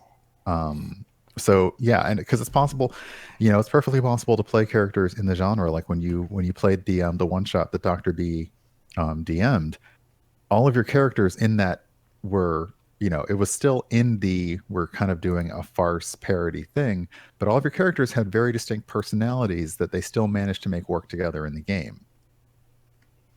As opposed to like, okay, yeah. Right, and I think that's the part where session zero. If you don't know what a session zero is, one of us can explain it. That's why it's important, especially if you're going to do a sustained campaign. If you think you're going to play together more often, and in this time of COVID, we can't literally sit at a table. I can't read certain cues, so Yes. Mhm. yeah, so. If either of you would like to explain what a session zero is, and I'm going to see where my food is while we talk. Yay. So a session zero is when you're essentially sitting down together and talking about what is or is not okay, what you do or do not want to see out of this campaign, out of this session, out of whatever you're doing. Because if you start a game together that essentially leans so heavily on improv and everyone's not on the same page, people will probably accidentally cross lines, and they might be minor things, but they could be something extremely huge. And it's why you talk about like lines and veils, which are things that you don't want to touch at all, or things that you want to at least only go so far into. Like very often a line is animal harm because we don't want to see animals harmed in our games. Very often you don't want racism, sexism in your games. And someone might have a character concept in mind and are ignorant in the legitimate term where they don't even consider how it comes across. And so if you get together for this session before you come up with these ideas, then you can have a gauge for it. And I talked with someone recently that like I'm getting to a point where almost having a mini session zero before each session has Yeah. become important because then we talk about like I will literally sit down and say, okay, session is probably going to be a bit more jokey. So then like they can lean into that. But if I say the tone of this session is actually going to be a little bit more harder because there is this cataclysmic thing happening, then it at least gives them a concept in their head so they're not like, you know what, I'm gonna make this fart joke 3 times. Like, no, somebody died. Can we not do that? Yeah. Wow, I'm already getting spam email on the email account I made for the game. This account has I existed 2 days. I put like I felt the pressure of so I put my email back in my bio last night when I made that tweet, and this morning it is already like my spam folder is already like 39 messages, and I'm just like, why are Wow. you like this? Why? Everyone's like, oh, content creators, put your email in your bio, and I'm like, only if you manage my inbox. Jeez. Okay, can we talk about that before we wrap up? Sure. Because I feel like a lot of people that say that don't think about the fact that non-men, non-POC, and non-queer folks, here's an email address where you can fucking harass me versus Yep. if you want to contact me, here's something. And it's always have a way to contact you. Okay, cool. Maybe open DMs, but there's always that percentage of people where putting an email address or a contact method is dangerous because you know what? I'd rather be like, here's my contact form. I'm controlling how you contact me, but I still get bullshit there. You are still opening yourself to that, and people act like, oh, well, you don't want opportunities. Yes, I like opportunities. I'd also still not like assholes to harass me.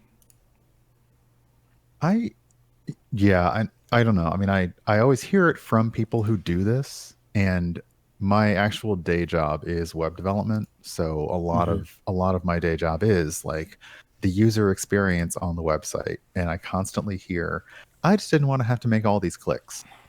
And I get it. And I get it. But when someone does that on Twitter, it's like, okay, but if I give you a link to my website, Twitter makes that clickable. If I just put my email address, Twitter, that other word I said is, don't look that up. I mean, now, Brian, there are some Twitter people does not that need make to look that my up. email. Okay, look, I didn't say look, okay, learn how to find it. Okay, Oh learn how no! to find it. Okay.